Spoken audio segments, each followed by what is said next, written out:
And we are live. This is Trash Talk. How's it going, everybody? This is the esports phone in. That means it's the show where you dictate the agenda, not these fancy esport guest types. Well, it's been a bit of a weird one. We had a week hiatus because I was busy doing other things, lots of other things, some exciting stuff, and writing articles and generally poking the esports bear. So we're back, and there's almost like 2 weeks of esports stuff to talk about. So without any further ado, I think we'll get down to what the topics are potentially going to be. And if you want to call in about any of these, all you have to do is very simple. We have to keep it simple because this is esports, right? All you got to do is add Trash Talk TV to your Skype. You'll talk to our producer, Gareth, a lovely man, who'll basically determine whether or not your call is worth putting through to myself, Richard Lewis, the editor-in-chief of Cadred.org, and soon to be rebranded Esports Heaven. Some of you will have noticed. So anyway, the old reading glasses are going to have to go on to do this because I'm getting old and bald and fat and blind. Aging is the gift that just keeps on giving. It's got it all. Anyway, so what's been going on since we last had a chat? Naniwa has done it. So all the anti-Korean brigade jumping for joy. You've got a foreigner to cheer on at the World Finals, but how far can he really go in the WCS World Finals coming soon? We also saw perhaps on point. Destiny was going absolutely mental the other day on Unfiltered about region locking, saying how retarded it is. It's a topic we've talked about a lot on this show. Does he have a point or not? SKT have been losing even more players. Does that represent the continuing shift in focus from StarCraft 2 towards LoL in Korea, and should we be worried about that? And on a good tip, because everyone says we're always down about StarCraft 2 on this show, Home Story Cup 8 has been announced. We're going to be there. I'm really looking forward to it. It should be a good one. Maybe you've got some thoughts about that.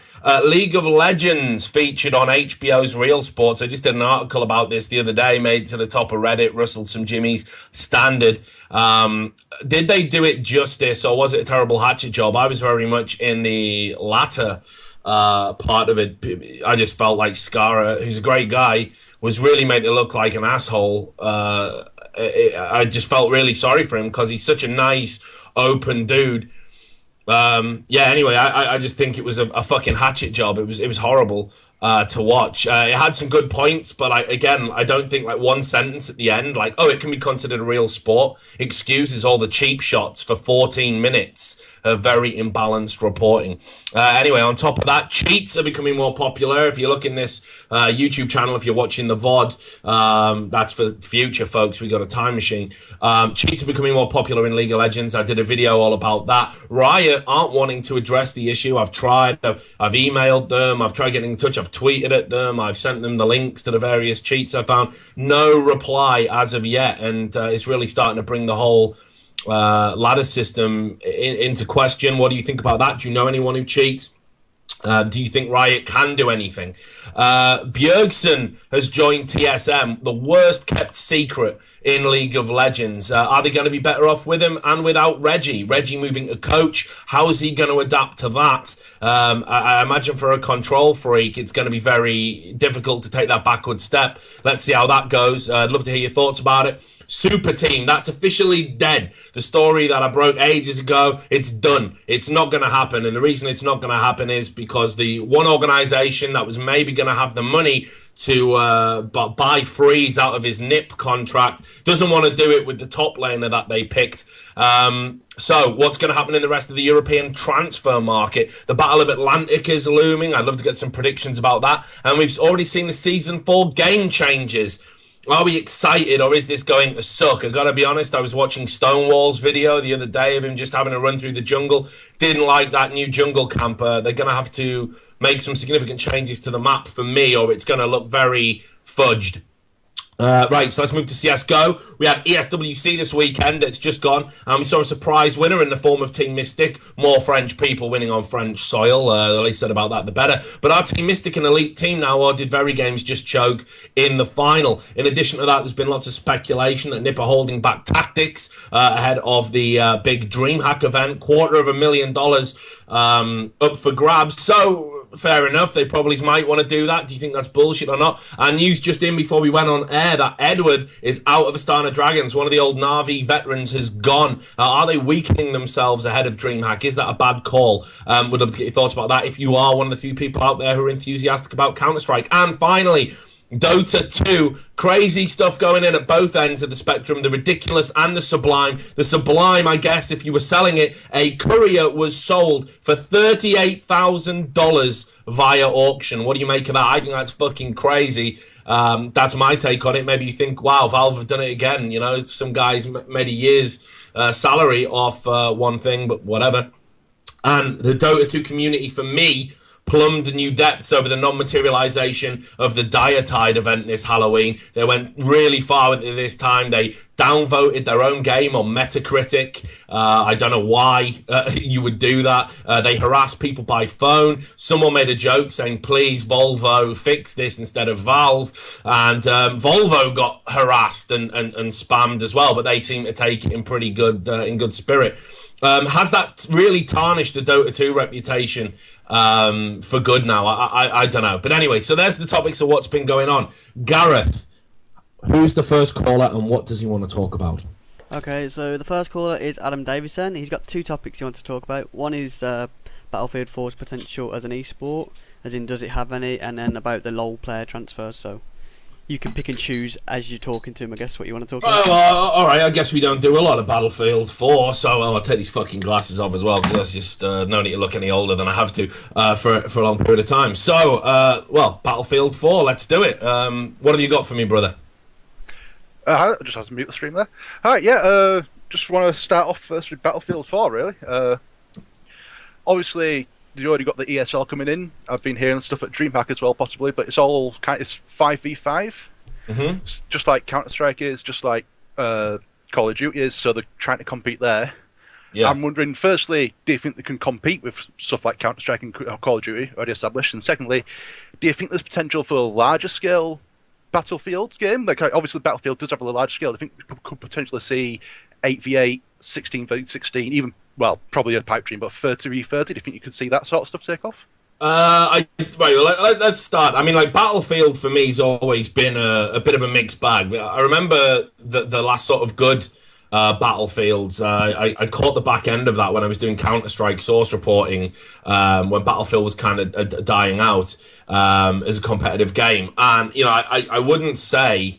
I mean, that whole, the Bad Company spin-off, I didn't think much of that. That didn't really do it for me at all. Battlefield 3, I think they didn't listen to the community feedback and didn't make a viable esports game. I think everyone's agreed on that. They vowed that they were going to make changes to that version. They never materialized, and the ones that did came too little too late.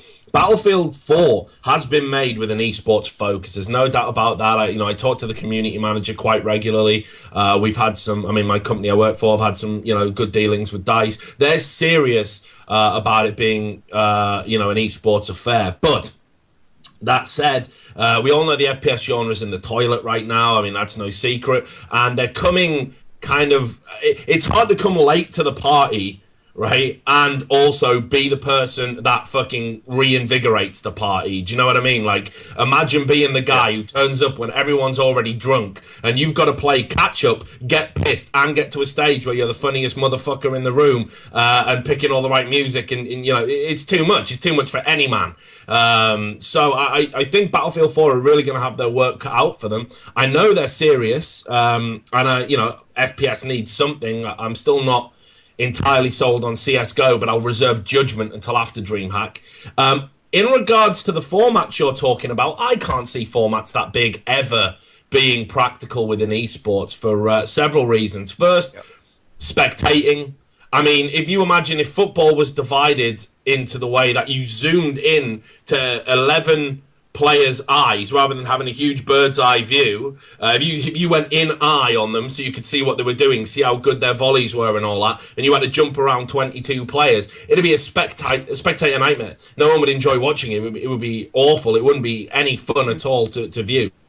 And that's the problem with FPS, that to see the skills and to see what makes an FPS good, you need to see it from a point of view. So the fewer number of players, the better. This is why Quake was so good as from a spectator perspective. It was 1v1. All you had to do was jump between two points of view to really appreciate how good something was. We've figured out ways to make it work. 5v5, 6v6 if you're a Team Fortress 2 fanatic, although I would argue the way that they broadcast that is a little bit different.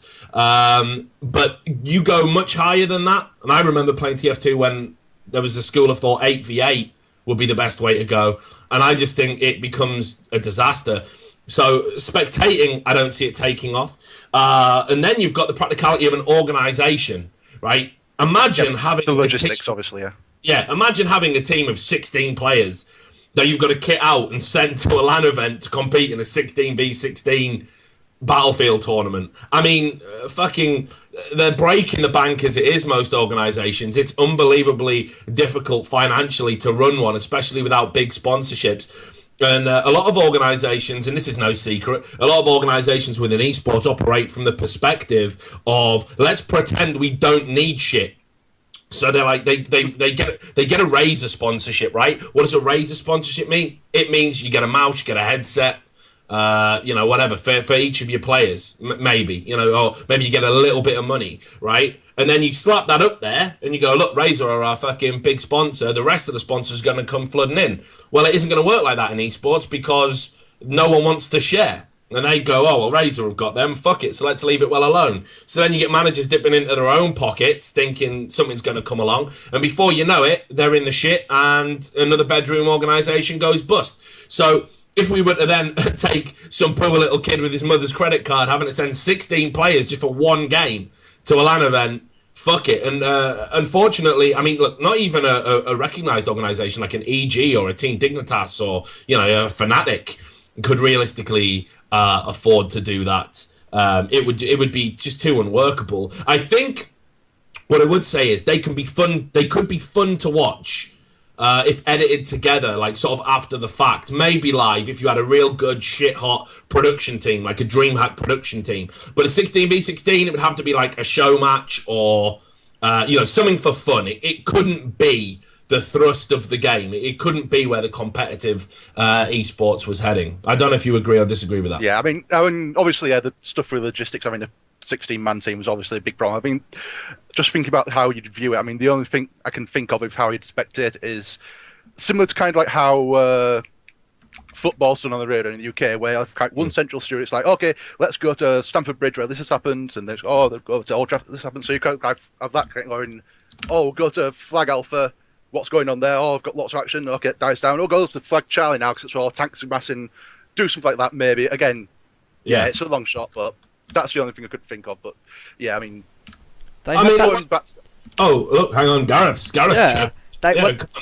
They had that Battlefield 4 showdown the other day, which was, I think, was 16v16.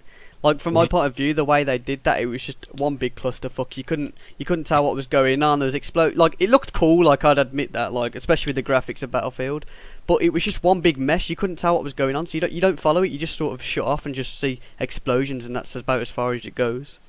I mean, and then I think that's the thing as well. I mean, Battlefield is, if anything, and this will probably get me fucking lynched for saying it, but I think it's actually, in terms of what you need to be able to follow, a lot more complex than, say, something like Counter-Strike, which is actually, it's the tactics and the metagame that make Counter-Strike complex, not the actual game itself. The core of the game is very simple.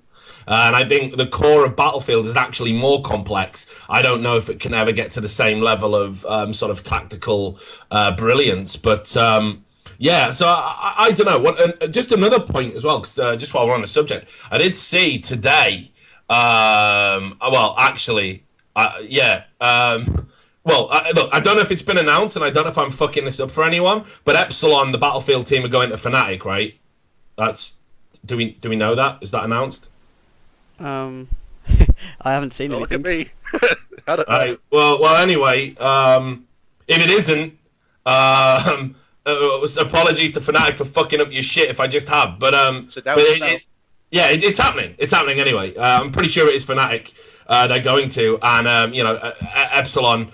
So what I would say is, if big organisations are coming in and picking up teams, Right, and Fnatic don't do this traditionally. What Fnatic don't come along and pick up one team to send to one tournament. All due respect to Team Dignitas don't care what the game is. If there's an esports title out there, they'll send a player to compete for it, and they'll usually win it. Even if there's only going to be one tournament, even if there's not going to be an esports scene, they will do that. But Fnatic pick up teams around games that have a long view. So that bodes very well. Is Fnatic don't do gimmicky pickups. For example, I haven't seen any Fnatic World of Tanks players or anything like that. It's Fnatic stick to the traditional esports, and if they're picking up a team, and a team as good as Epsilon, I believe they're undefeated for like fuck knows how long. That's great news, right? I mean, that shows that the organizations are taking it seriously. I'll be honest. I mean, I haven't really followed Battlefield's kind of esports scene at all, if there was one, so I don't know the big teams or anything. But yeah, I mean, obviously no Fnatic. So if they're picking up a team, they're nominated for long haul. Just last thing on Battlefield esports before I move on to sure. League of Legends player transfers. I mean, obviously they are going 5v5. It's presumed, and it's off the top of my head, domination is the game mode that ESL is going with. I think they mentioned in the press release thing. Obviously, that's kind of like similar to the Call of Duty mode right now. Mm.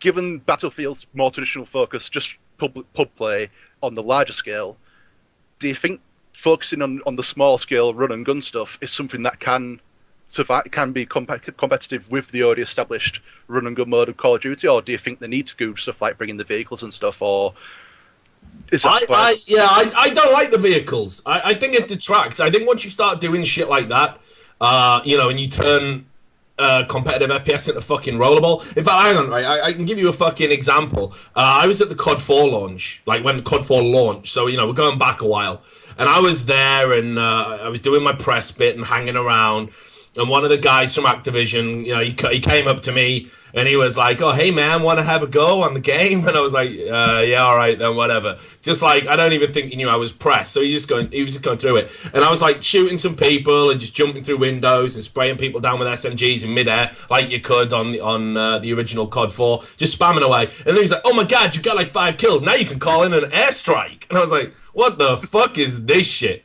Like, this is not what an FPS game.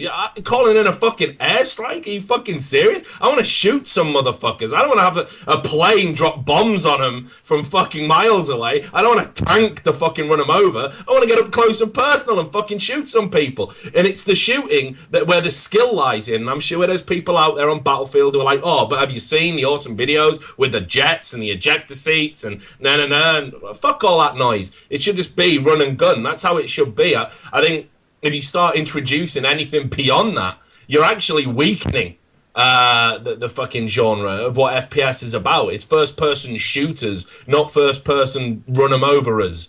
Like, fuck that. It should definitely stay with a more traditional format. That isn't to say that I don't think a capture the flag could work. I don't think anyone's really done a capture the flag mode in an FPS particularly well, and I think it's got potential. Especially now that esports fans are becoming a bit more objective focused with the success of RTS and MOBAs. But having vehicles for me just sucks ass. Okay. Do you think it's going to be different enough compared to like Call of Duty to get its own audience, or do you think they're going to try both of them are going to be in loggerheads? It's not even about that. It's never about that. Right? And I'll tell you what it's about is the Call of Duty tribes and the fucking Battlefield tribes. They ain't going to want to fucking play nice with each other. It wouldn't matter if both of them secretly played the game. They'd never admit it publicly. It's like one of those entrenched things. It was like when COD started getting a lot of money thrown at it, Counter-Strike Source started having a rivalry with them. And it's just this pathetic, petty tribalism.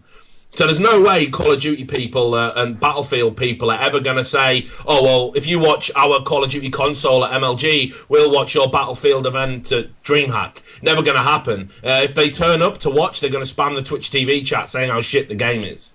It's just that divide, unfortunately. I don't see that changing. I'd love it to change, because I don't see why esports fans can't just be exactly that. Why they can't just be esports fans. Like I watched 1.6, I watched CSS, I watched CSGO, I watched Call of Duty, and I worked and covered all of those games. Like, I don't see the problem. I don't need to sit in a fucking treehouse and beat my chest about what game's better. I find that really fucking childish. The main thing is, like, if everyone watches everything to do with esports, then esports as a whole is stronger and everyone wins, right? So, you know, I've never understood that. But anyway, let's move on to League of Legends. This is where I'm chomping at the bit to talk about this. I do. The silly season in League of Legends has been brilliant. So what have you got for me on that? Oh, silly season's still ongoing. Oh, we can start off with Bjergsen. I mean, yeah, I mean, you called it worst kept secret. I have my money on Ocelot going to TSM just for the merchandising that would make. You lose. You lose. That was never going to happen. I mean, people should have seen it coming because Bjergsen was tweeting about a trip to Disneyland a few months ago. I think the tweets are still up there on his Twitter, and he went with TSM, and he was like, "Oh, it's totally innocent. We're not," but of course, no one reports on this because it's League of Legends, and we just sit around and wait for Travis to interview Doublelift again. And everything's good, right? I mean, that's esports journalism to its finest. But yeah, so everyone should have seen Bjergsen moving there coming because you know he was getting cozy with the players prior to the move. Sorry, I'm just ranting over the top of your point. Sorry, I do apologise. Yeah, so I mean, it's going to be improved. I think overall, straight up Bjergsen's a much better player than Reginald. I mean, obviously, though it's a team game, how well he meshes with the team. I mean, you have to look at Edward last season, whatever. Yeah, Edward, don't really think he meshed that well, but yeah, Bjergsen straight up a step up. If he meshes well, TSM could become, I don't want to say a strong force in the world team, because NA, I mean, obviously I'm speaking as a European here, NA is kind of the weaker scene, but, you know, if he does mesh, start performing, yeah, TSM could become a powerhouse more than just in North America. Well, I've got a good feeling about this. I'm going to tell you why. One of the things that people often said about, you know, oh, Reggie's a weak link, which was true. I mean, in the grand scheme of things, in terms of his mid-play, I think you only need to look at, like, some of his bungled attempts to use current meta mid-heroes like Zed, you know, and Ari, and they weren't fucking great. I saw him bust out a disastrous Fizz as well towards the back end of LCS that was fucking embarrassing to watch. But, you know, he's a competent player, but he's not a top-level player. Bjergsen is, and he's only going to get better. He's young. But the problem with Reggie was that to compensate for his own lack of being able to play, he would basically utilize the odd one, the jungler, as a second support. And his job was to effectively babysit. And that really took away from the team as a whole. You know, if you think about the way it works, like, Dyrus is usually a good bet to win his lane, but towards the end of LCS and certainly at the Worlds, he didn't win it anywhere near as much, you know? And if the odd one wasn't having to watch mid quite so much and could have maybe helped Dyrus out, who knows how those games go. But unfortunately, the odd one's job, and everyone knows it, I mean, it's not a secret, is pretty much to just stay as close to mid as he can and help Reggie get fed. The idea being, if Reggie has a good game, TSM can win. And that's a huge gamble. And it's a huge sort of... it's really selfish to do that.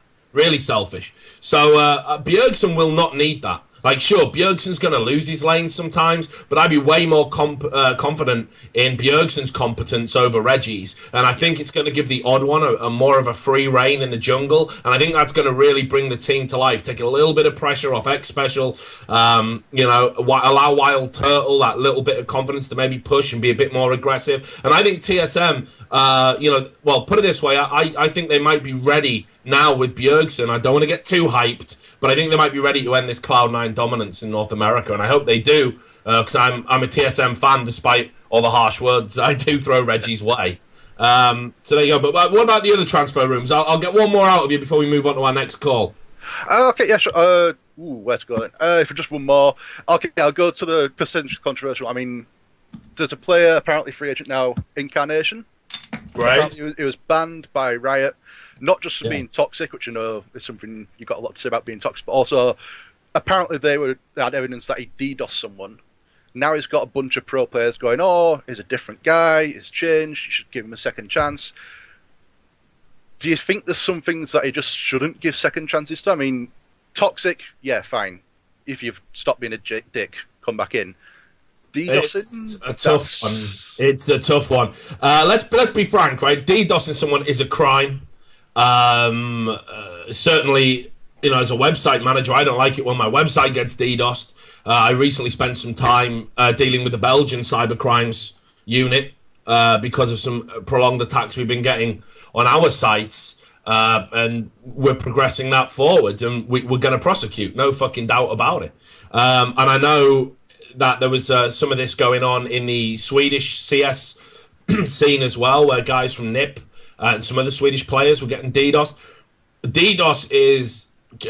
look, everyone talks about Adblock killing the fucking esports industry, or journalists killing the esports industry, or me killing the esports industry. DDoS is actually gonna do that. It fucks up tournaments, it fucks up streaming revenue, and the people who do it need to be fucked, and fucked hard. There's no two ways about it. They need to be fucking got, and they need to be prosecuted to the full extent of the law. And if you know a DDoSer, fuck it, posse up, go around his house, get the fucking flaming torches, get the rope, and fucking string him up. I'm not even kidding. String them up. It's bullshit. Like, you DDoS a fucking streaming show, like you make DJ Wheat have to be quiet for 5 minutes or whatever, that ain't the fucking end of the world. If you DDoS a fucking tournament, you DDoS a personal player's stream and interrupt their... The charity this past weekend. Yeah. That DDoS the charity, for Christ's sake.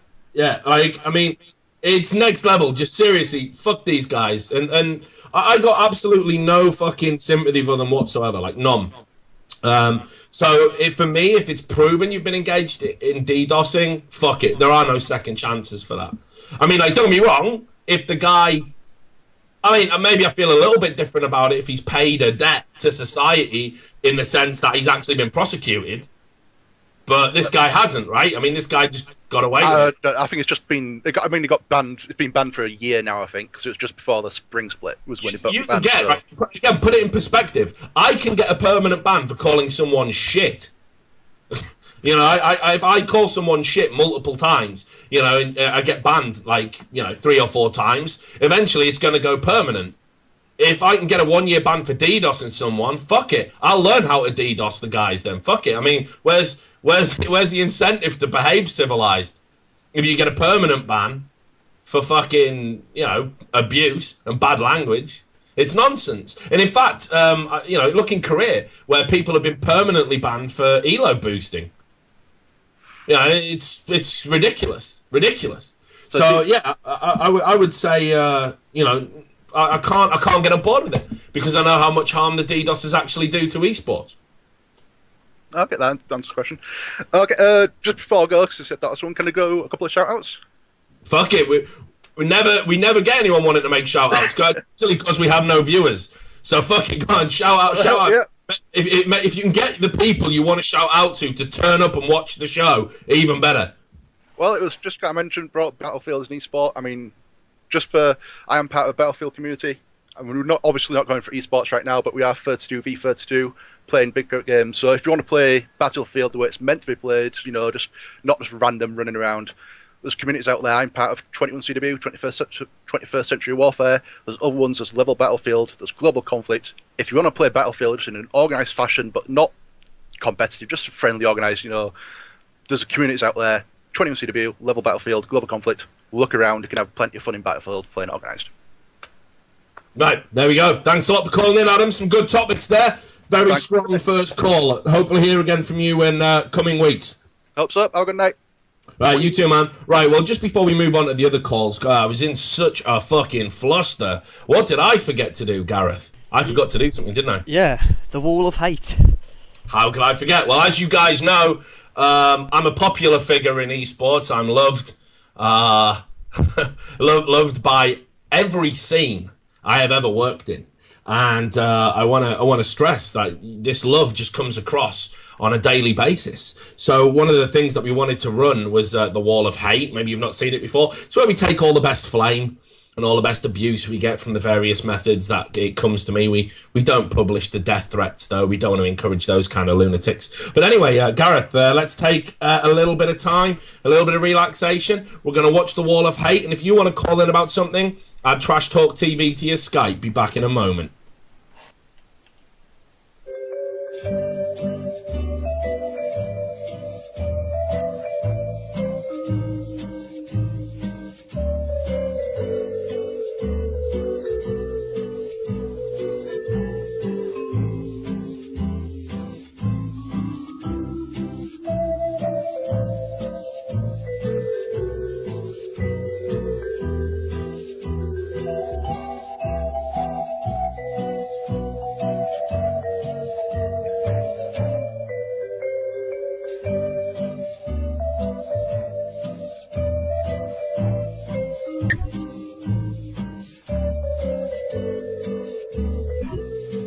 Okay, so we're back on air. There you go. It was just a short one this time. I didn't actually get a lot of hate. I love the last one though. The guy called Heisen. He messages me about 2 times a day now.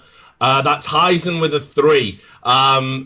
He messages me all the time. Like he messages me saying, "Why are you always attacking?" Like the worst thing about him is that he hates me, but he loves Travis. So you can see immediately the problems we've got. It's just horrendous. So he messages me about 2, 3 times a day.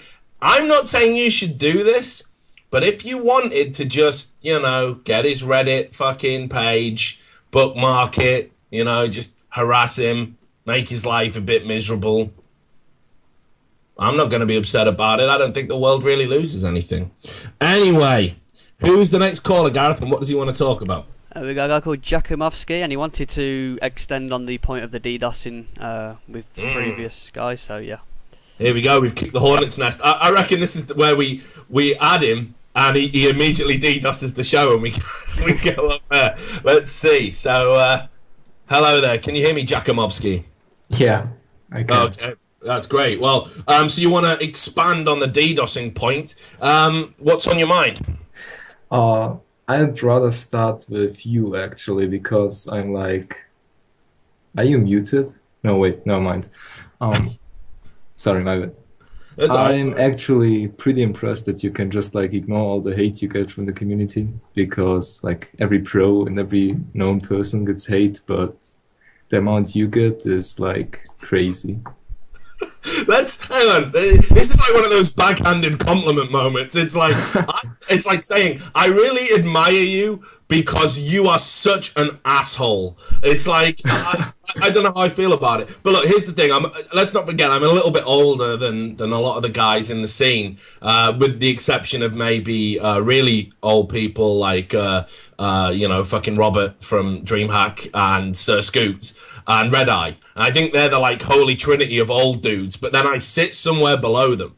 And the good thing about being an old dude is you get a perspective on what's important. Not always. I do lose that perspective sometimes, but for the most part, you realise that some little fucking virgin, threatening to murder you. I mean, like the worst it's ever been, being honest with you, the worst it's ever been, there was a group of guys who played CSS, and they would basically verbally abuse me on the website Cadred, and I banned them all. So then I got this recording sent to me, and it was a recording of them basically talking on Ventrilo, planning to stab me at the next iSeries. That was pretty wild. They were like talking about all the things they were going to do, how they were going to do it. Sounds nice. Yeah, so that was where I was like, maybe I'm going to start wearing the stab proof to land. But anyway, thank you very much. I'm glad you admire my Just to make sure, yeah, I like your writing, especially. Like I think you write really good, and yeah. The topic I wanted to talk about is League, mainly because I played League for like 3 years. I started a bit after beta ended, so the DDoSing thing, I don't know if you like saw it, but the amateur tournaments for the qualifier to LCS got DDoSed. I mean, the teams got DDoSed quite a lot, which is like horrible because the better teams lost in nearly all cases. Yeah, I think they were like all front page was filled with it on on the subreddit, so I guess you caught up on that. But yeah, I did see this as well, and it was a shame because this is one of the things we've been crying out to have more of in League of Legends. Good, strong, amateur, grassroots kind of tournaments, and just fucking DDoSing, just destroying it. It's not only made it difficult for watching, but it's also like skewed the results. Like you say, that the team that got DDoSed every time lost the game. And it makes you wonder how it would have gone if that hadn't happened. It's always, like, nearly always the team with the high expectation to win that got DDoSed, which is, like, a bit strange, to say the least. But what I wanted to get to is Incarnation, or I forgot what his first account was called. But it's basically this high elo guy who got, like, banned for DDoSing, like, not only permabanned, but live banned, or whatever they call it. and I actually know him like from in game. I played against him back in the days when I could actually hit diamond, and I'm sitting at platinum 1 right now, and he was actually a pretty nice guy. Like he got upset really easy, but so do I, and he flamed a lot, but so do I, and I actually got permabanned as well once, but like permabans are. You just shake them off and you go on like there's nothing. You don't think about it, but it's just a game at the end of the day, right? But Yeah. I guess I'd be pissed off if I got permaban though, and I'll tell you why I'd be pissed off if I got permaban. First of all, as you've probably heard, and I say it on the show all the time, I think the tribunal's bullshit. I think it's just a way for like Riot to feel very self-satisfied and clever about what they do. I'm sick of hearing from Light and his use of language to describe. Look, it's not toxicity. It's not toxicity. What it is when you're flaming is it's either really it's either the kind of abuse that wouldn't necessarily be tolerated, and I mean from a legal perspective in real life, like something like racism or hate speech. It's either something that's grotesquely inappropriate, like die of cancer, or I hope all your family die in a car fire. Neither Unknown Incarnation did that. That's like and we only flamed. Well, only. I mean, I don't want to make it sound like it's nothing, but he flamed people for not ganking his lane when he asked them to, or for dying 1v1 in like Diamond, which is legit in my opinion. Yeah. And he never DDoSed anybody. Like that's the funny thing. The only evidence Riot ever got was one screenshot of two random guys, or not random, but two guys talking about him DDoSing. They never actually like saw any proof of him DDoSing, and yet they banned him when he was about to hit LCS with his team. So that's pretty gay. And even if he had DDoS, like honestly, I would give him a second chance, just because like talent is not that spread, neither in Europe nor in America, and I feel like we should beat those fucking Asians. That's an interesting point when you bring up the talent thing. I'll finish where I was going with the tribunal. Yeah, please. Sorry. No. Don't worry about it. You're the caller. I'm just being an asshole ranting over the top of you. That's how I cope with the abuse. I just don't fucking listen to people. I'm just a rude asshole. But anyway, and I just think the tribunal. It's this idea that you've got some protected inherent right to not be offended if you have a bad game. And I think that's bullshit. I think in anything competitive, if you don't bring your A game and you do something bad, the people that affects, your teammates, have the right to criticize you. If you apply it to real sports, like you see footballers regularly having a go at each other in training. I remember John Hartson kicking Eyal Berkovic in the head when they both played for West Ham. I mean, he kicked him in the face. Nothing was done about it by the FA. The footballing body just let that one go because it's an internal matter. And I just think we all you've got to do, if you don't like what someone is saying, hit mute. Fixed. Yeah. Problem solved. Dota 2 has a much better approach to this. I would be so angry if for calling someone who went 0 for 10 in 8 minutes, if I called them a shit cunt, right, which is, an appropriate use of language given the situation, if that got my account permabanned, the account I'd spent X amount of money on, that's money that I've put into Riot's pocket, I'd be fucking furious. So, the thing is, you like make a new account and start playing again, and you're like so upset about the permaban, and you flame even more, and now you get like really toxic and start insulting people because you're so butthurt about it. Like that's how I felt. The grind to 30. Yeah, no, but exactly. I've done this. I've been banned, and I got banned a couple of times, 2-3 times in a short space of time for not a whole lot of much. To be fair, but obviously I was getting reported, in 25% of games. I'm a jungle main. I get reported every game. I'm a jungler, fuck it. If someone loses their lane, it's instantly your fault. You probably get 3 reports a game just by choosing jungle. But anyway, I do understand why though, because jungle can have the most influence, so people are likely to blame you because you could have done so much. And, look, I'm fucking hell. I've only just managed to get knocking on the door for fucking gold 5, right? Like, I'm not an amazing player, but the reality is that people are just fucking losers, like at the bottom end of League of Legends. They're just pathetic. They can't play, and they look to blame everybody else. But equally, there comes a point where someone does something so bad, you have got to have the right to be able to flame them. And I said this as well. Like if you play terribly and you go, oh my God, you're so toxic, stop saying bad things. If you just shut the fuck up and actually listen to what the guy was telling you, you would improve. But yeah, the grind back up to 30 once you've been banned is horrendous. You know, going back to normals after playing ranked for a year was horrendous. But I realised that what Riot actually want to do is they want everyone to have multiple accounts. That's how they do it. They want you to have it. If they didn't, they would tweak the tribunal system so it actually worked, or they would come up with something sensible in its place. They want you to have multiple accounts because you think, oh, okay, it's just my Smurf. I'll never spend any money on it. But then you get your 2-week ban over here, and then you've got to play on it for 2 weeks. So I better unlock a few champs, better get some runes, better put a boost on there. And before you know it, you've spent double the money you would have spent anyway. The tribunal is a fucking money-making scam. Like, it's also it's also a really cheap way to like keep the community shut, because before the tribunal, the community was like, oh, we need the tribunal, we need to influence what we like do with toxic people and stuff like that. And I don't know, I just don't like the tribunal at all. So yeah, anyway, so let's get back on point with you. So you were talking about, you know, why this guy deserves a second chance. And here's the thing. I think if you flame other people and say that, you know, fuck off, you deserve to die, whatever, you maybe gone a bit too far. And maybe if you're a professional player, there should be like some sort of sanction brought in, because after all, you're earning a fuck ton of money from the game and you should be held up to the highest standards. In the same way, you know, Suarez, when he called Patrice Evra Negrito, got a lengthy ban and a fine.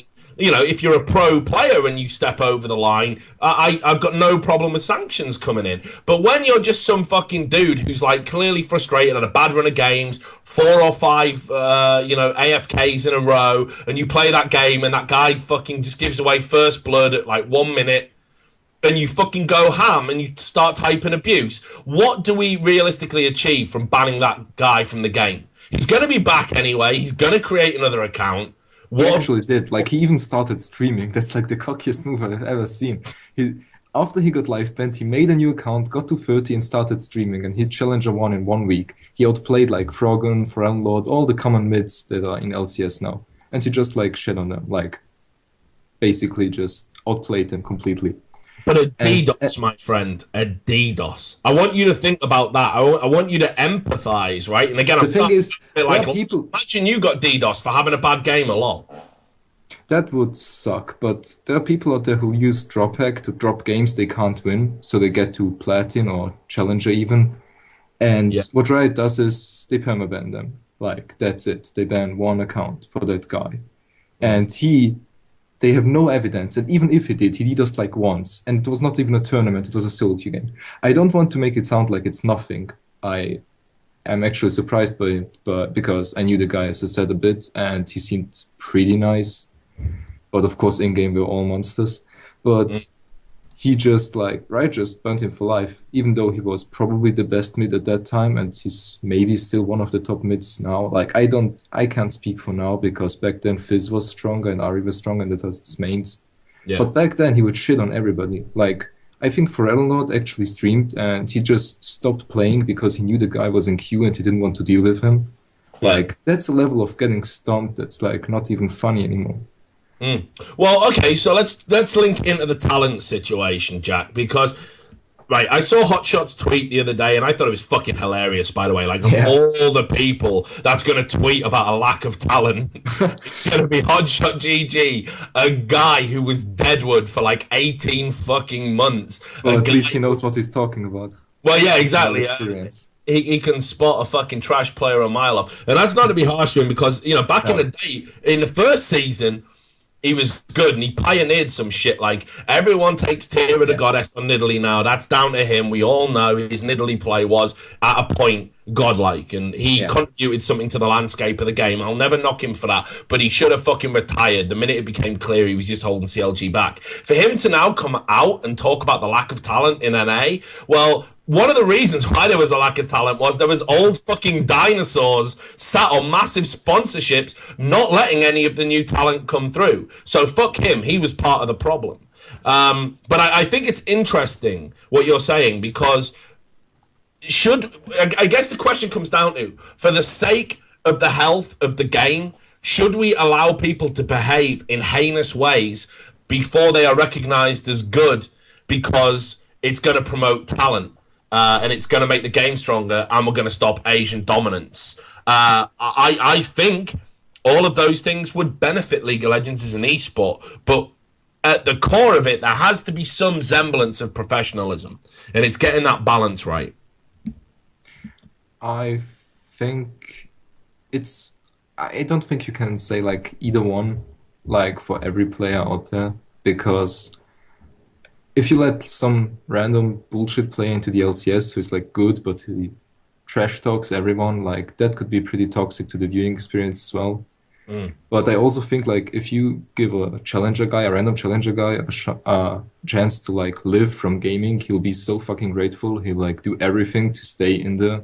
And as like Incarnation changed when he realized he could like become pro and actually live from gaming, he changed his behavior completely. Like you could see there's still replays of his stream, and the guy didn't say a fucking word in chat. He was so scared of getting banned again or trash talked because he flamed.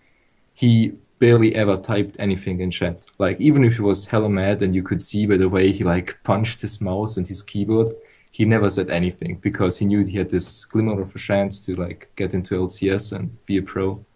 And I think it's okay to like let toxic people at least give them a second chance or something. Well, here's my final point on the subject, and again, I'm just spitballing ideas. That's spitballing, not snowballing. If you're a sexual pervert and you're listening to this, it's just spitballing. Right. I've got no strong opinion about it either way, except DDoS should be murdered. I mean, that's where I stand on it. But Ocelot, right? We all remember that video of him that they did, their fucking lovely little PR video, the Machinima one. I think it was, like controlling the beast, controlling the beast. And it was like I used to call people douchebags and say they deserve to die of cancer, and then it comes to like some dude from the tribunal. He even said he wanted people to die of cancer. Like you don't see that every day when you play League of Legends anyway. Like there's worse things out there. People invent diseases for you to die of in League of Legends. But here's the thing, Ocelot is iconic. Ocelot is an iconic player. He's a great guy. He has gone on to be a fantastic role model. I mean, really, the work he does in the community is exemplary. He's also a self-made man. I mean, like, the money he makes isn't just about success in the game, because, he plays for SK, so how could it be? Yeah. It's about merchandising. It's about presence. It's about streaming viewers. It's about personality. The guy is the fucking complete package, and a very desirable figure to keep in League of Legends for as long as possible. So who's to say that this guy, if given a second chance, couldn't do that? And the other question would be, why is it okay for Ocelot to get a second chance as long as he's willing to, drop his pants and have Riot smack him on the bum in front of everybody with a really embarrassing PR video, and this other guy's not going to get a second chance? Isn't that hypocrisy? Yeah, it isn't fair at all, especially since there are people out there, especially pro players, who do a lot of worse stuff in solo queue. Like you can see in streams of people like other pro players flaming them in solo queue or flaming generally in solo queue, and no one bats an eye. Like everyone is like, yeah, fuck it, it's solo queue. But this guy, he's like toxic, and I hate that word, but whatever. And he gets a life ban, like not even a perma ban, it's a life ban for like competitive gaming forever. That's like so bullshit. I can't even describe it. I guess you're right. I mean, here's the thing.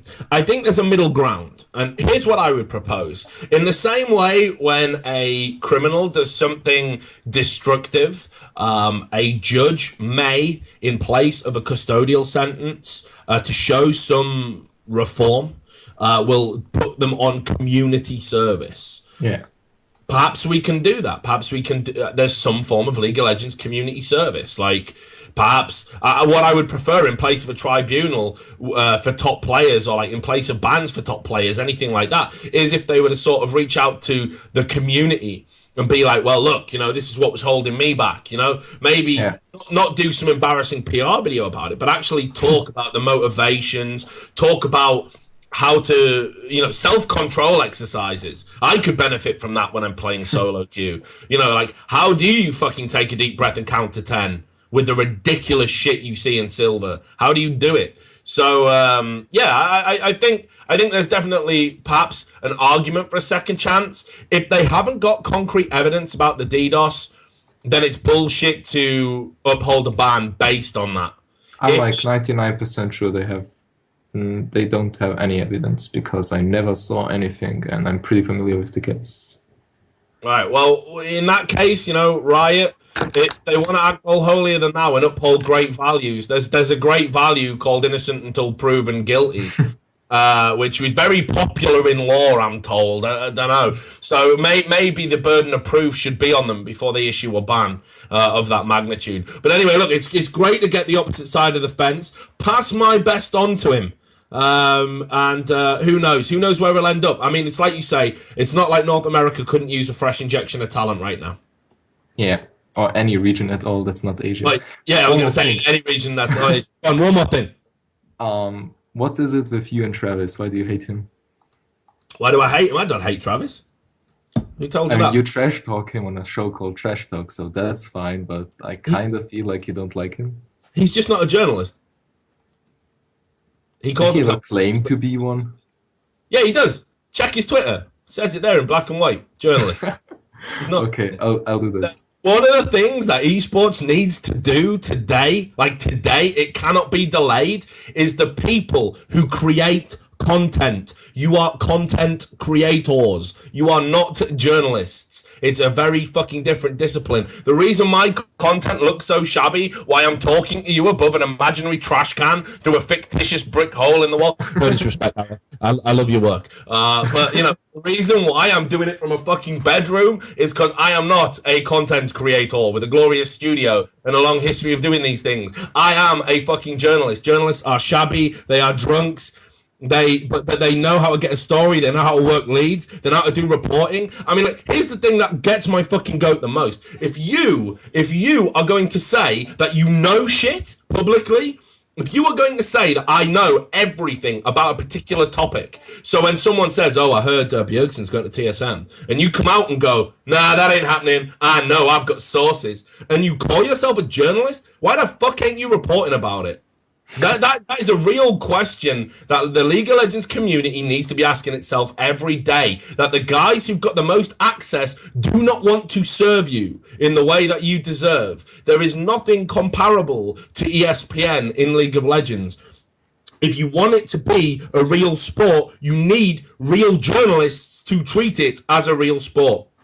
Travis is some dude who studied like performing arts or creative arts or something, was working in a call center, met a guy, met a chick, got lucky, that doesn't make you a journalist. He creates content. And look, if you've seen that fucking Doublelift and Travis show trailer on YouTube, it makes me ill. Like to think about right. The term journalist applies to some of the finest writers that have ever lived on this planet. And I'm not saying I get it right all the time. I'm not saying I'm in the same league as them. I think I'm good at what I do, but I understand why it's divisive. People think I've got a massive ego. I just think I'm a guy. I'm probably one of the better writers in esports. That's all I would say about myself. But you think about the people who've had it, like fucking Hemingway and Thompson and more modern Pilger, guys like this, guys who've made shit, right? If you wear the label journalist, you've got some pretty high fucking standards to live up to. And he doesn't live up to any of them. Could you imagine any serious journalist running around making like a buddy comedy with a fucking top player in the sport they write about? Holy shit. People are spinning in their fucking graves, man. And it's just like, that's why. That's why. And look, if he drops journalist, everything's good with me. But until that day, nah, it ain't right what he's doing. It's bullshit. It's fake advertising. I personally think you're like the best writer reporting about League of Legends, at least right now. Don't flash me. My ego's out of control already. But here's the thing. I wouldn't need to be the best writer. What does Travis even do? Like, besides those awkward videos? Serious question. Has he ever put pen to paper? Has he? I don't think so. The thing is, do we have better alternatives right now? Like, but that's the thing we do. We do. Look at Reign of Gaming. I like Reign of Gaming. Great blog, by the way. True, Look at yeah. Matt Demers or Demers. I don't even know how you pronounce his surname. Great guy. Doing good work. I mean, he's very metrosexual in the way he looks, and it makes me feel threatened because he's better than me. But the guy's, the guy has set himself a fucking high standard, and he does very high quality work, and he does it for LOL King. If you've not seen it, his interviews from the World Finals were getting 10,000 views on YouTube. That's a fucking crime. That's a crime, LOL community. Because he's a great guy, and he's working hard, and he will improve, and he will get better, and he takes it serious. The thing is, support. There are alternatives out there. It's just the League of Legends community is so lazy about how it gets its content. It logs into Reddit every day, and it logs into LOL every day. And if it's not on the fucking LOL client, or it's not at the top of Reddit, they ain't gonna seek it out, and they're doing themselves a disservice. Fuck you, that's exactly what I do, and I never heard about this. I'm sorry. It is the thing. Like, I'm getting to the top of Reddit now and then, and maybe it sounds like I got a chip on my shoulder, but as I've always maintained, it doesn't make any difference to me. This is a job. It's about bank. It's about money in the bank. I get paid the same if 10 dudes read an article, if 10,000 dudes read an article. Doesn't change. I get paid to produce that good work in the first place, because my company believes if you produce enough good work, people will come. What's happening is you've got a lot of bad work being upvoted and being promoted purely on the basis of, oh, well, yeah, I heard of that Travis dude, and he's top of Twitter again, and yeah, all right then. And it's like, it's just not good content. It's Riot approved, soft, you want to look at what happened with Thorin. Prime example, the CLG interview, finally released, the second Doublelift interview with like 9 minutes of cuts. What is that about? What is this coming to? You want it to be a fucking real sport, get real journalists writing real shit and producing real shit about real issues, like not pussyfooting around stuff. Like when I interviewed Fnatic at DreamHack, they were really taken aback because I asked Soaz straight up, what the fuck is going on with Reckless and Puzu, man? Like, what is going on? People want to know what's going on. He was like looking at me like, are we gonna do this? Are we honestly gonna do this on camera? And I'm like, yeah, we're gonna fucking do this. This is my job. Like, I'm only talking to you to get the answers for the people out there. I ain't talking to you because you're a nice guy. Like you might be. I don't even know. Yeah. I'm doing a job, and that's the thing. Like this buddy slap on the back. Riot gets the last say. It's gibberish. It's nonsense. It's not going to help the sport. We need people writing about the real shit. And Travis is the antithesis of good journalism. I kind of see that, yeah. I followed him a long time. Like, I watched State of the League back when it actually existed, and that was nice. But guys, the guy doesn't have ideas of his own. State of the League. It was state of the game. JP had to come out and say, he asked me and I gave him permission. Yeah, but that's kind of like asking someone, I'm going to rip off your shit anyway, and you've got no intellectual property claim because it is just the title of a show, and I know you haven't copyrighted it, so I'm going to do it. But it's I watched the interview, yeah. When I was in the Good studio, we were all sat watching Live on 3, and I think Travis was the guest on it, and we all sat there saying one of us should ring in and ask him when he's going to make Live on 4. That's Travis in a nutshell. I might be wrong, but don't really how do I phrase this without hurting you? Like, don't you people who usually do interviews for newspapers or stuff also have to send the script to the guy they interviewed to let him make changes? Nope. I'm from Austria, so I might be wrong, but at least here I think it is like that. How it works in everything I've ever done is if you've got permission to do the interview, if there's any sensitive material likely to come up, you get told before you go into the interview, do not ask about this. We will not answer questions about this. The interview's over if you mention this. Or the other alternative is they have like a manager. I mean, I used to work in the music journalism industry. So what would happen is prime example, Avril Lavigne, when she played her first gig in the UK, I got sent down as an NUS journalist. You talked about that in your interview, I think. Yeah. The manager was there. It was, and you know, if there was ever like a fucking question that looked like it was going to be, you know, like, hey, do you see yourself ending up with a guy from Nickelback? Like, it was anything like that, right? Like that, you know, obviously that, again, no crystal ball. I couldn't possibly answer that question. But, you know, the manager would have been like, you know, and that was it. Like, you were told, like, straight up, like, not happening. So yeah, it's bullshit. It's bullshit. If you approve an interview, you don't get editorial input on it, not at all, and it shouldn't work like that. And I'm pretty sure in 99% of the fucking world and 99% of the industry, and certainly in my experience, it doesn't work like that. So why did he allow CLG to cut it then? Like, or why didn't CLG allow him to post like the whole interview? Thorin is a principal journalist. But let's look at it this way. It was like over 2 hours out of his day, it's 9 minutes of cuts. You get the benefit for his employer, Acer, and for himself of releasing an interview that's going to be hugely popular if you just make 9 minutes of cuts. It's like saying, why do movie makers, right, like the Human Centipede 2, great movie, right? Like, if you love the first one, you're going to love the second. There's even more mouths on assholes. It's great, right? So Human Centipede 2, there was a scene in it where the dude jerks off with sandpaper, right? This is true. This is true. This is get your Google out. Oh my God, Richard's he's talking about people jerking off with sandpaper. Go on Google, and this was a scene. The fat dude who's obsessed with the centipede and is going to make the Human Centipede 2, but bigger, longer. There's a scene where he's watching a film and he jerks off with sandpaper. And the BBFC, the censorship board, said, you've got to cut that fucking scene out. You can't have a dude jerk off with sandpaper. You can sew an asshole to a mouth and have someone poop into that mouth, but you can't jerk off with sandpaper. The filmmaker has then got a quandary. He's got a problem. He cannot have his film released and say, well, actually, man, people jerking off with sandpaper, that's really important to the film. Or he can say, you know what? It's just a dude jerking off with some sandpaper, and he can get his film released and get paid. What are you gonna do? Yeah, but who forbid Thorin to like post the whole interview? It was the manager from CLG. He objected to it. But anyway, look, we're getting sidetracked, Jack, and I got to take a break. You got to get more callers on. I'm talking about Human Centipede 2. The show is losing its way right now. We're a sinking ship, Jack. We've got to get some more callers in. We've got to get some fresh blood in it. So appreciate you calling in.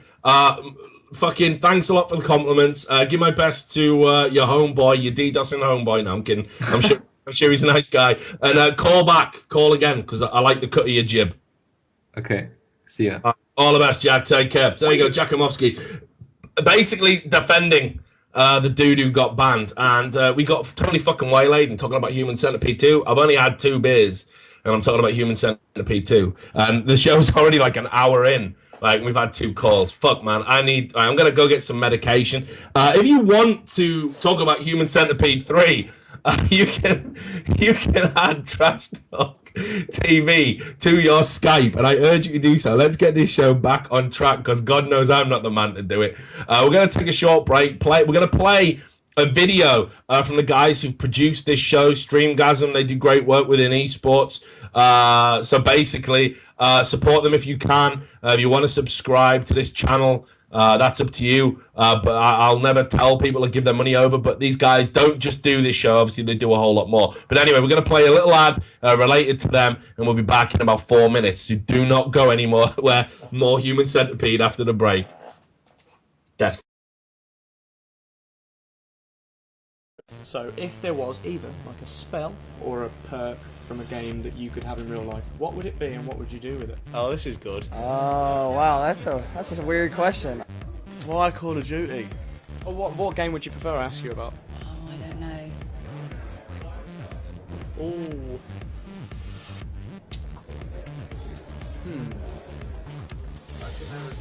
One perk. Yikes. Oh god, there's been so many perks. How many spells are there in League of There's a Legends? good couple of hundred in League. There's 112 champions. Oh, this is good. This is like blind date now. Oh, I need to think about this. See, now I could either be naughty or nice here because you could go with like fast hands. Yeah, I'd be able to cook really quick, chop things fast, play around my stuff, play Call of Duty really quick. Alright.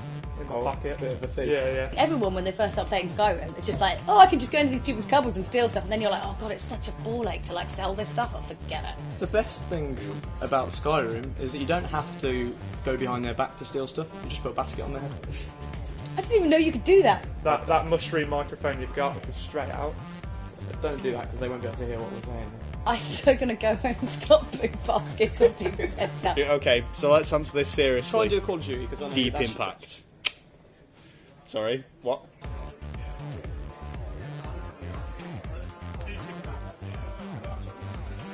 And what would you do with it? Well, what would I do with that? I would penetrate things, Just things, or non-specific objects. With maybe, oh, that's even worse. That's even weirder than what it could have been. God, these things are awkward. You're right. What would happen if you put overkill on yourself in real life? You could technically get 2 weapons in game. okay. So what, do you get like 2 of yourself? Can you clone yourself? So everything you use, like you pick up a pen Yeah. and it clones itself in your hand. What about if you pick up one girl? Do you get another girl in real life? Definitely. See, I want overkill one. You want overkill? Doesn't that sound a bit overkill to you? Then? I can't believe you just said that. League of Legends, Pantheon's Ultimate. Probably Yamato cannon from the battlecruiser. Just pound a shit ton of damage on things. Basically, he just fucking flies up into the air, lands somewhere else with a massive explosion. And I could use that to make entrances. Fletchers!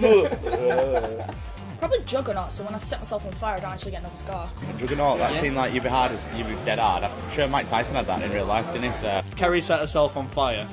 That was funny. Why aren't you in hospital? Because I managed to catch it before it went, but I've already burnt myself before. Yeah, I caught fire. My dress You literally caught fire? Yeah. What did you get up to, do you think? Just going around fighting crime.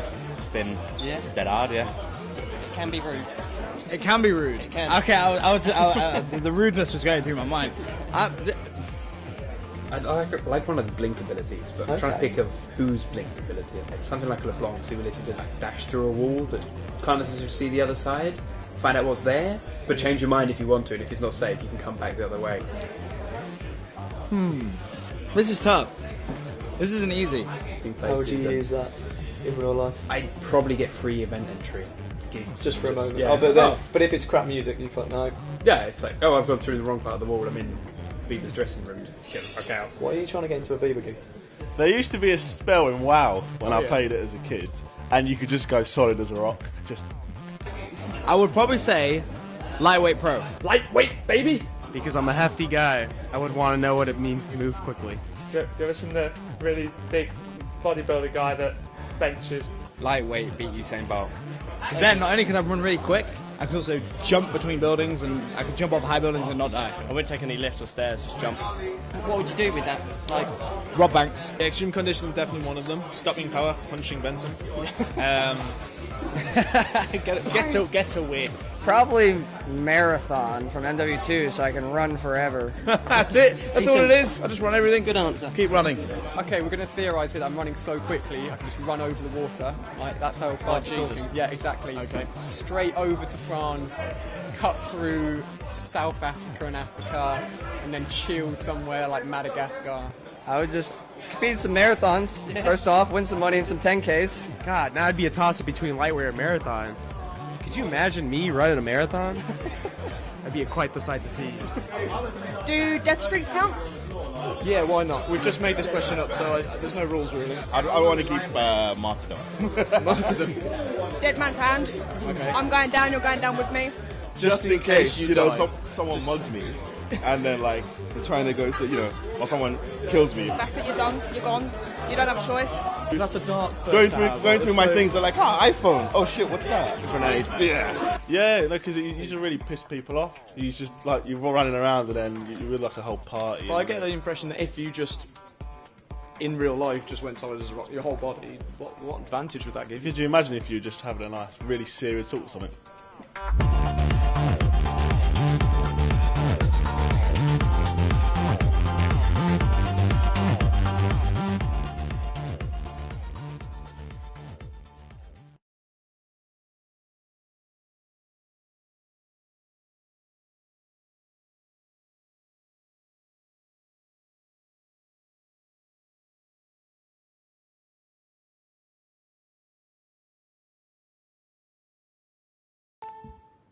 And we're back. Welcome back to Trash Talk. I'm Richard Lewis, the editor-in-chief of CADRED.org and the host of this show. Just went out to get some more lubrication there. And my girlfriend says to me, what's your show about? Because it sounded like you said jerking off with sandpaper a few times. So, bit awkward. Lots of explaining to do in the Richard household tonight. But anyway, if you want to explain what's on your mind, segue. I'm a fucking genius. If you want to explain what's on your mind tonight about esports, just add Trash Talk TV to Skype. We've got some callers queued up. Who have we got, Gareth, and what would they like to talk about? He goes by the name of Nicholas, and he wants to talk about Revival possibly throwing the game against Naniwa.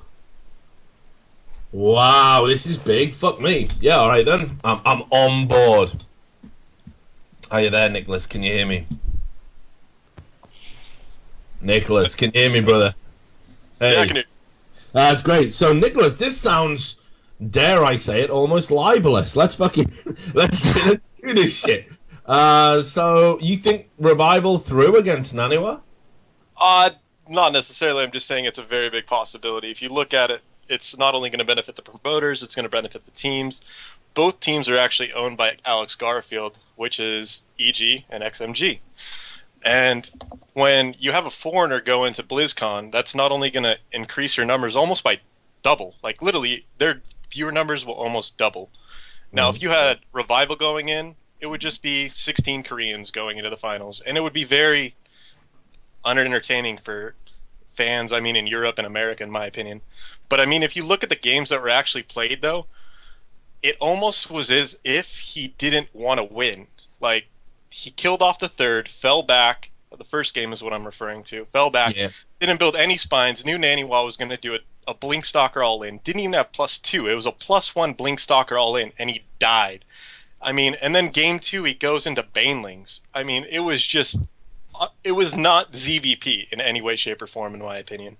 I mean, granted, I'm known for being a cannon rusher, and I don't know anything about the game, so take my opinion with a grain of salt. But yeah, that was just my perspective.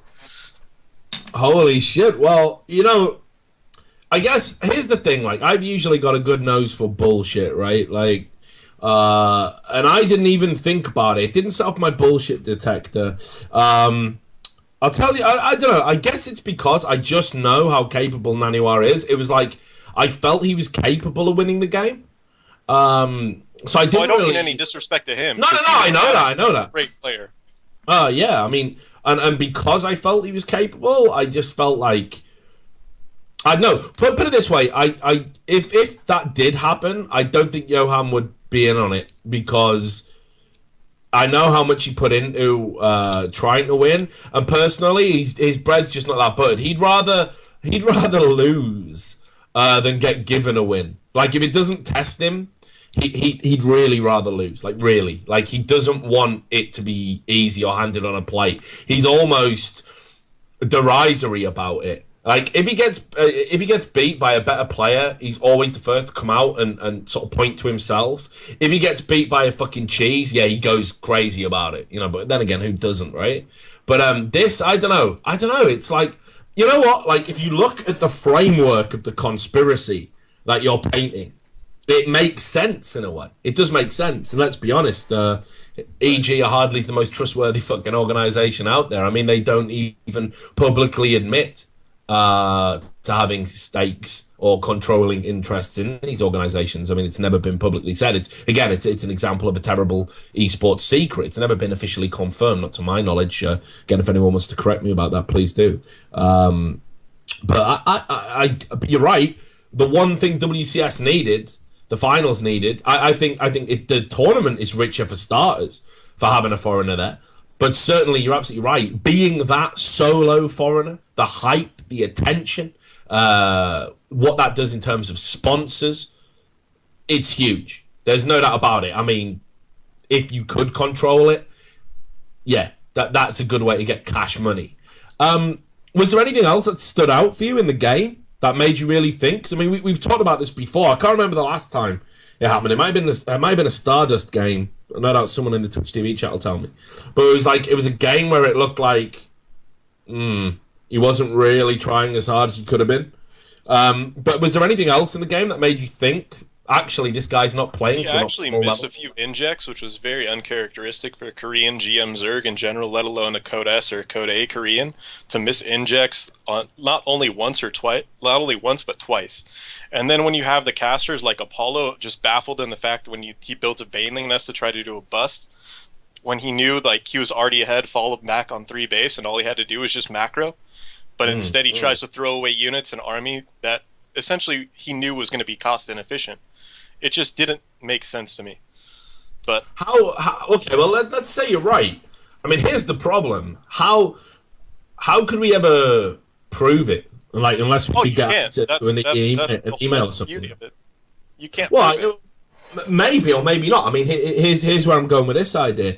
In the same way that if anything in real sports is deemed to be a suspicious play, like, I mean, again, I'll use snooker as an example. I know snooker doesn't really translate with my Atlantic friends, but let's there was a match fixing thing in snooker quite recently, and in snooker, when you're a really top player, the degrees of angle on a shot are so you can be so precise when you're a top player. You can miss a ball by having it wobble in the cushion and not going down, right? So they what they do is they have a body of people who watch these games, and if a certain amount of uncharacteristic errors are made, or if there appears to be a pattern, and then they get wind of it within the terms of maybe a betting pattern that occurred, like, let's say, for example, there was a massive spike in betting on a 7-5 victory to a certain player. They would take that evidence, and then they would say, right, we've got enough here, circumstantially speaking, to basically try and appeal to the player to answer a hearing and to get some transparency going on, and they'll interview people and they'll conclude and have a finding. I feel this is like the kind of thing that was happening in Brood War. I mean, they were so uptight, and rightly so, about this kind of great game in the Korean Korean kind of landscape being potentially corrupt and not legitimate, that really they had some pretty good safeguards in there. I mean, towards the end, players couldn't take mobile phones into the venues and things like that. So I guess where I'm going with this line of questioning to you is, I mean, do you think maybe someone should try and conduct an investigation? Do you think we need some sort of controls to be brought in? Do you think we need absolute transparency in terms of which players have ties to which organizations and who owns them, so we can avoid any kind of conflict of interest before it happens? Sadly, I think that's like 10 years out, maybe even 15, because you're talking about like an esports federation that's going to overlook these types of things, and that's honestly where I feel we need to go, but it's going to be so long before we get there. It's going to take a lot. What about Blizzard, though? I mean, like, right, if someone sent a long and detailed email to Blizzard, I mean, Blizzard must care about the legitimacy of their sport. I mean, they don't seem to care about a lot of things, but they must care about that. I think they're just trying to clean up the shitstorm that they've already created, and if they can make themselves look better in any way, shape, or form, then they're going to do that. I mean, I'm not saying Naniwa even knew about it. I'm not saying anything like that. But I'm saying it just seems very suspicious on Revival's part. That's all. And there was conflicting interests, in my opinion, when you have an XMG player that's owned by the same owner as an EG player. And who knows, maybe someone got a bonus to throw a game and help promote the brand of somebody else's team. That's all I'm saying. I mean, we can't see these things, and you aren't even going to be able to know about it. What about, I mean, like, do you think Revival was maybe under more pressure than Naniwa going into that? I mean, like, there was certain stuff like Naniwa offering, bounties to other people. I thought that was a little bit, maybe a bit over the line in honest play, offering $500 incentives and I think there was a lot going on about basically getting Naniwa to the finals. Like, maybe Revival felt so fucking pressured that, like, oh my god, like, everyone really wants Naniwa there, everyone wants a foreigner there, people are watching this game, they're going to be scrutinizing everything I do, and maybe it was just a high pressure environment where he fumbled the ball. As unlikely as it is, we think of Koreans, and I think Destiny made this point on Unfiltered the other night, we think of Koreans almost like machines. We think they don't make mistakes, and we think they play perfectly all the time. And questions like this generally tend to arise when a Korean underperforms. So, I mean, but what you got to remember is they're human beings. They are. They may not come across like it to us Western types, but they are, and they feel emotions. They get rattled, and maybe you just had a terrible day. I mean, the problem, of course, is there'll always be questions. I mean, you're the first person I've heard to raise this. You must be a smart motherfucker. You're the first person I've seen bring this up. I didn't even see a Reddit. I just like to look at both sides. I don't know. Yeah. I haven't seen a Reddit thread about it. It just looks suspicious to me. I mean, there's very conflicting interests. I mean, obviously, you can't be proven by anybody. I mean, unless you go into their documents and see, like, oh, their Skype chat, blah, blah, blah. And, I mean, even if you did, half the people wouldn't even fucking believe it anyways. But, I mean, Revival hasn't even been playing that well lately at all. So, I mean, this could be characteristic of just how he's been playing lately. It just seemed for me I like to look at both sides of the fence and see who's benefiting from it and what would be causing that benefit. Here you go. Right? I'll tell you something. I tried to get involved in esports match fixing once. I don't know if I ever told this story. Right, back when I had a team entering in CGS, like in 2007 or 2006. There was a CSS team called Zboard, and they were competing to get drafted for the first season of CGS. And we went out and we got fucked up with the guys from Sky Television who were showing it. They were showing the TV show on Sky One, and they really liked us. They were like, "Man, you dudes are so cool. You're not like gamers." We were like out there doing fucking bumps and getting fucking absolutely wrecked with TV money. And they were like, what we're going to do is, even though the way that this draw should work is that you should be playing the slightly better team, we're going to draw, because you finished second overall, we're going to draft you against the fourth place team. So you're guaranteed to make to the final and you get more airtime. But we were a team who were known for, drinking and getting wrecked, and we were having internal problems because of it, and we'd already been boot camping for 3 weeks. So I went to the guys and I was like, look, here's what we'll do. You're not going to beat us anyway because we're better than you, but I'll give you some money if you just throw the fucking game. If you just throw the game, I'll just give you this money. I'll give you, and it was like a percentage of what we would have got. So we just want to be in the final and being with a chance of getting drafted. And they refused it. They fucking refused it. And I felt bad. I'd never done anything dishonest in esports before. I was kind of like, I wanted this so much for my players. I mean, I didn't even get anything out of it. But I wanted it so much for my players. And anyway, we beat them comfortably. And then they came to me afterwards and said, oh, yeah, we threw that game. Where's our money? Yeah, where's our money? And I was like, guys, you turned it down. There was... They're like, yeah, we were just doing that for show. But they were great guys. I really regret that. But I guess what it shows is that, like, for all the people in the chat who are, like, saying there's no way that anything like this could go on, the problem is where there are these controlling interests, where there is this, conflict, where people are owning teams and therefore owning players, and they're competing against each other. We saw it with Root. When Cats effectively fixed the tournament, so the better player would progress at MLG, and it was within the rules to forfeit. I think we need to start clamping down on it. We need to get really hard on it because it can happen. And if people think esports isn't corrupt and there isn't shit like that going on behind closed doors, guess again, because there really is. There really is. And while I don't think you're right. And I'll level with you. I don't think you're right. I think you raise a good point. Don't even have actually facts to base it upon. It's all speculation.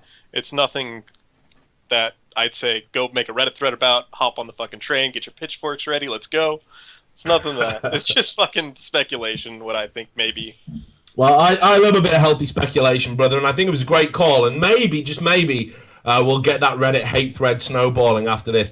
Thanks for calling in, Nicholas. Again, I hadn't even fucking thought about it, so that is some smart shit to put that together.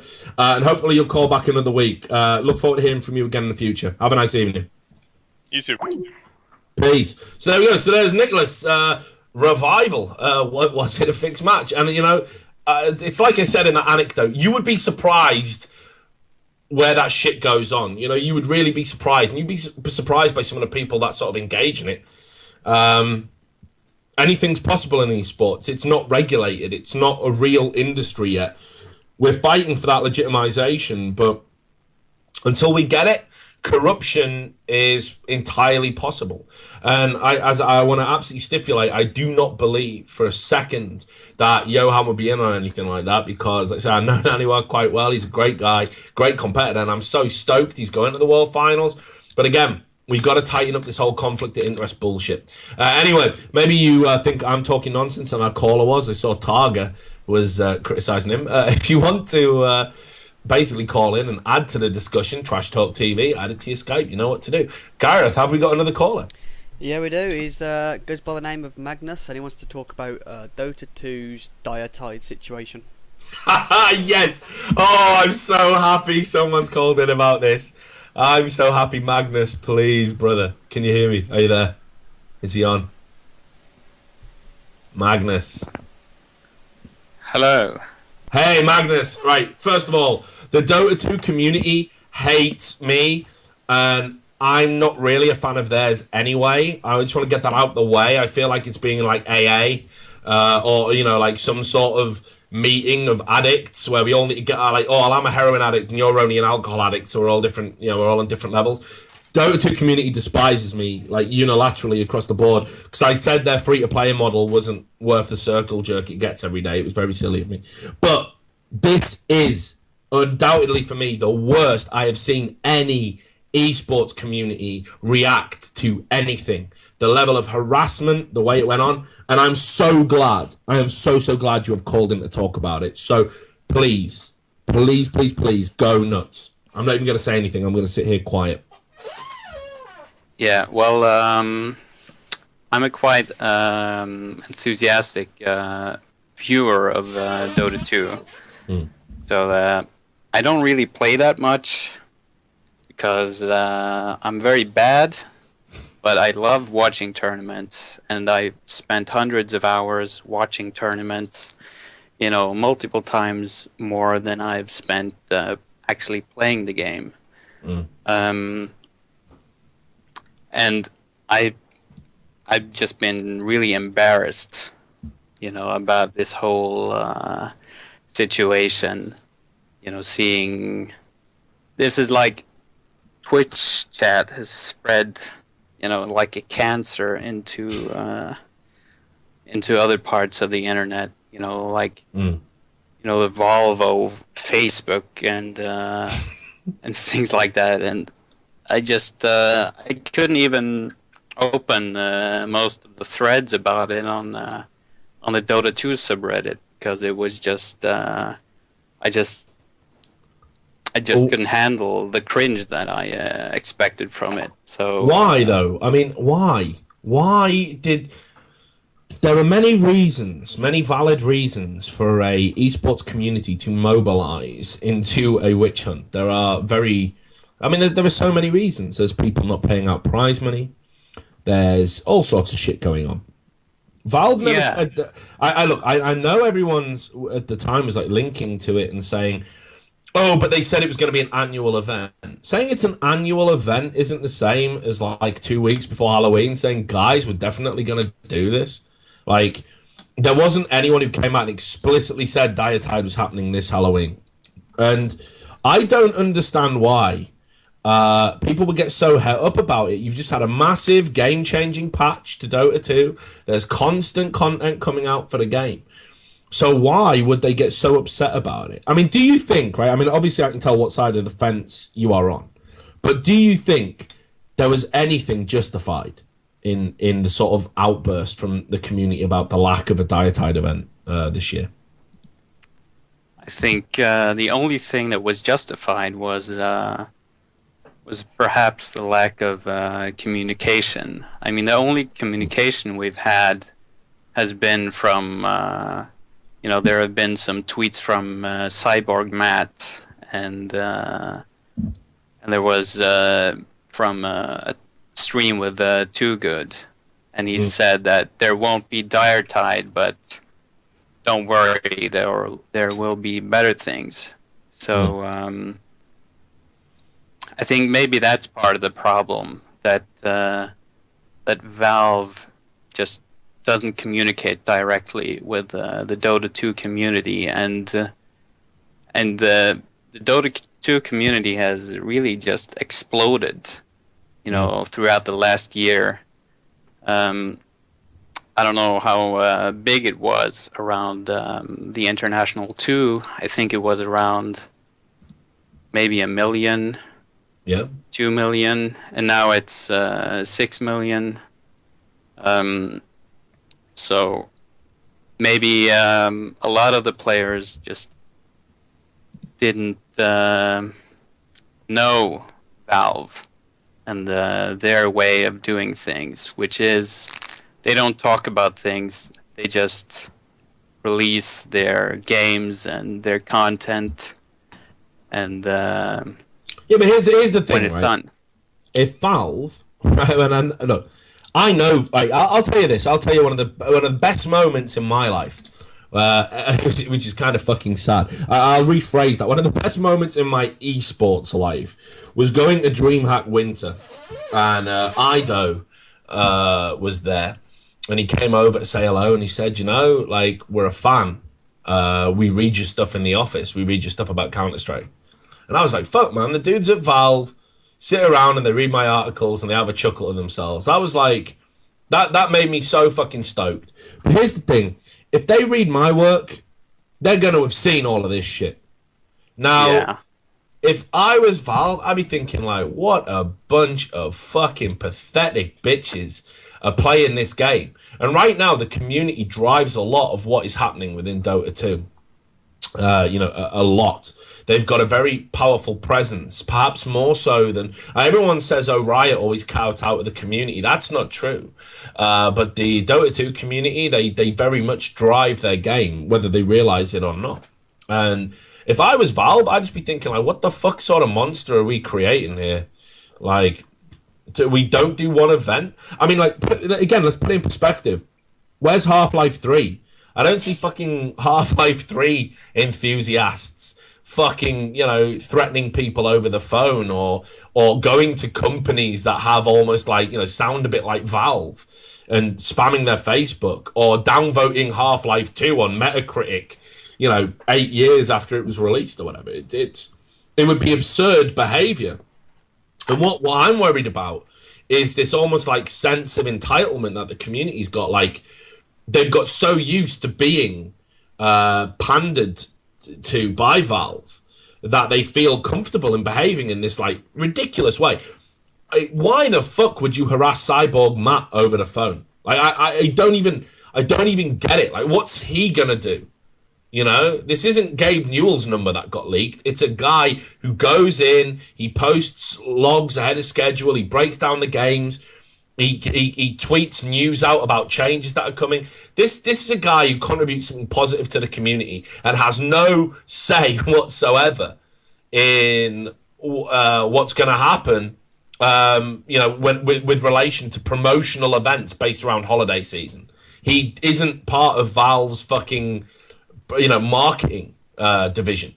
So to harass him to the point where he's having to say, if I get any more calls, I'm going to call the police, is monstrous. It's terrible. It's really awful. And people in esports get it a lot, like everyone wakes up to death threats, me and In Control have argued on Twitter about who gets the most.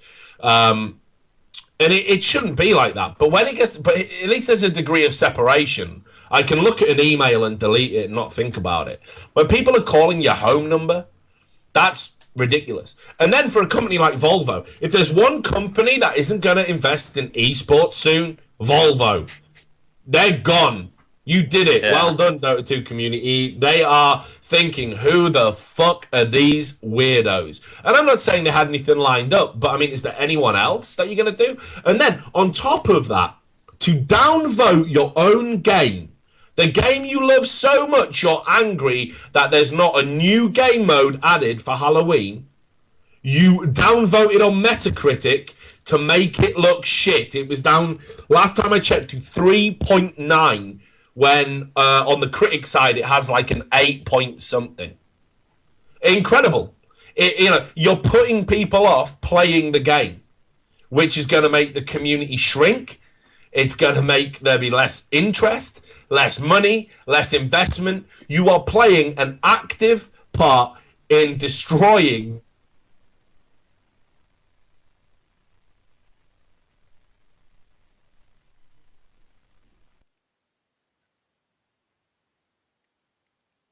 I just lost the sound from Rich.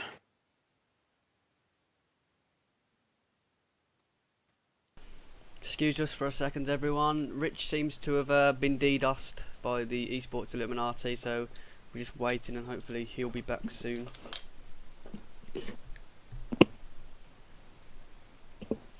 Feels weird not having someone to talk over when these sort of problems happen. I'm gonna just message him, see what he's doing.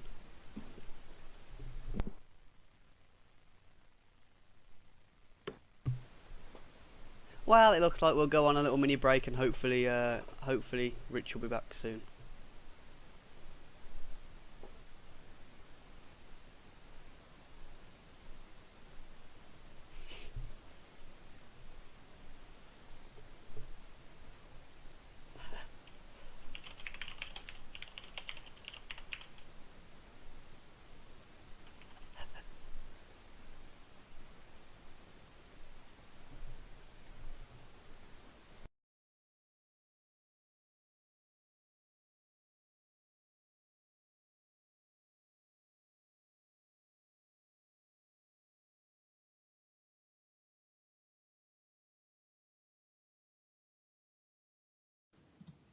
I just got fucked over. I haven't heard any of the rest of that. My call went. Good. That's great. It's good news.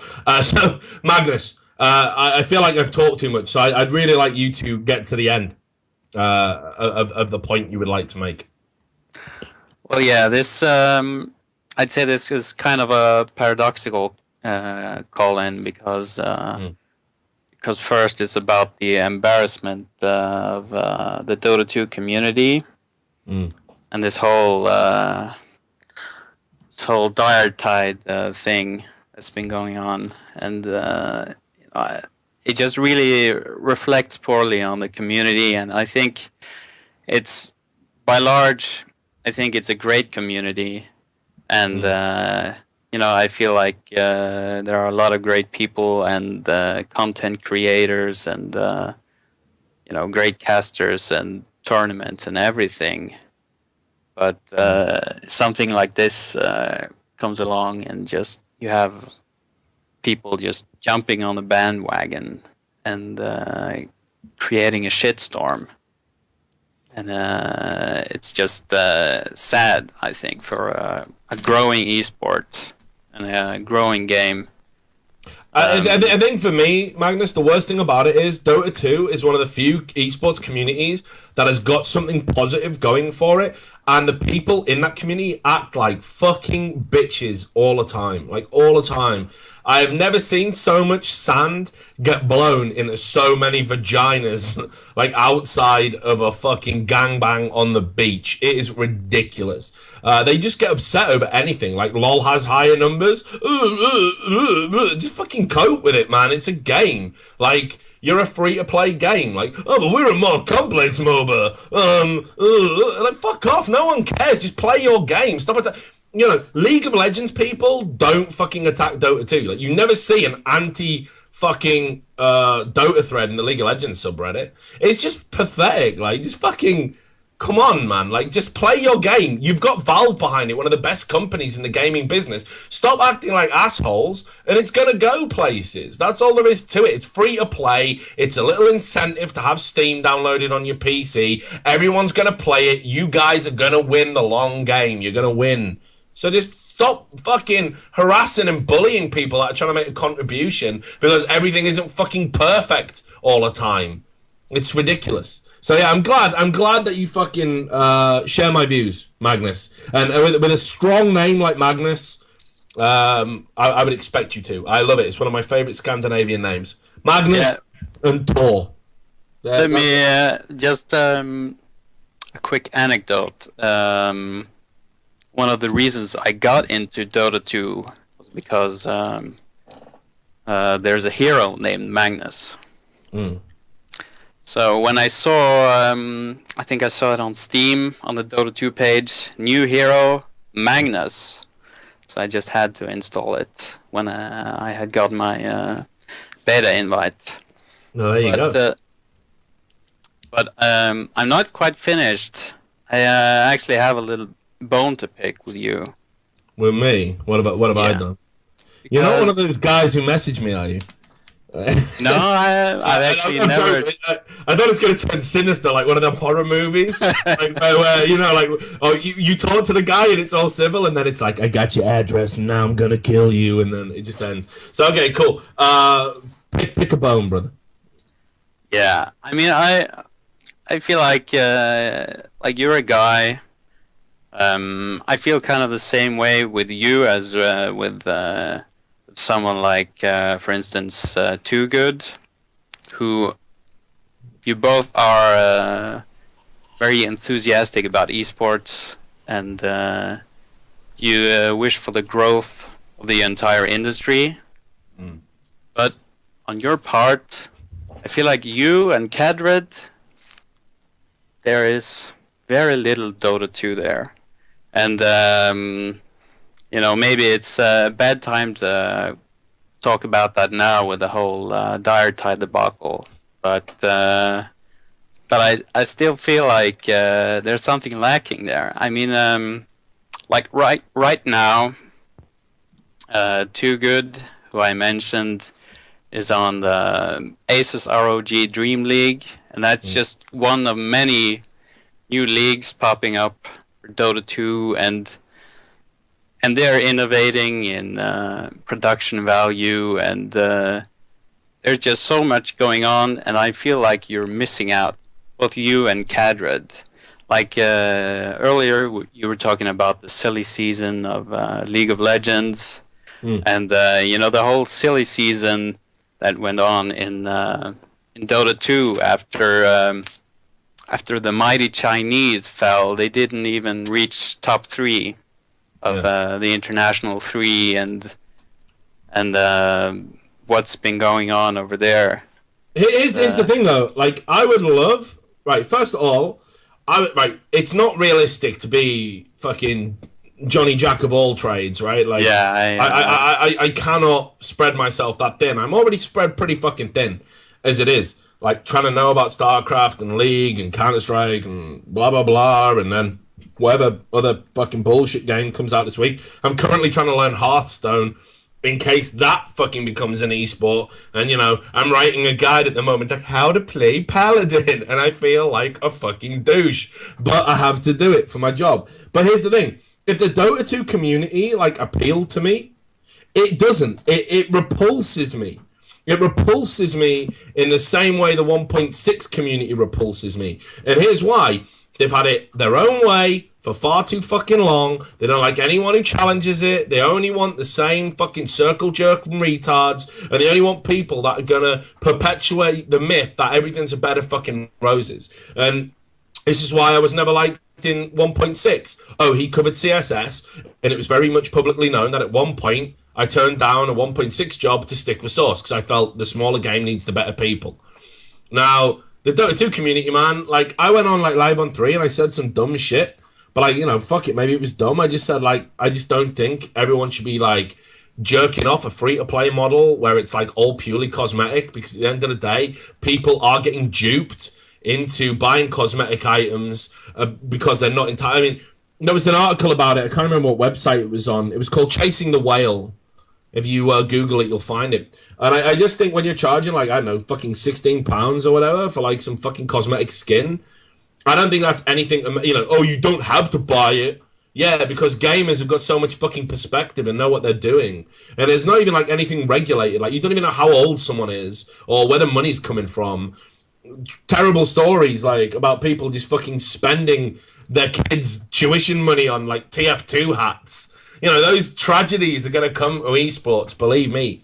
So I made a few points about how we shouldn't maybe circle jerk it, and that was it. Dota 2 community fucking spamming me. threatening to DDoS me, website got fucking attacked, blah, blah, blah. That community is fucking slime. There's just no getting away from it, and I don't want to be part of it. I don't want to produce good content for them.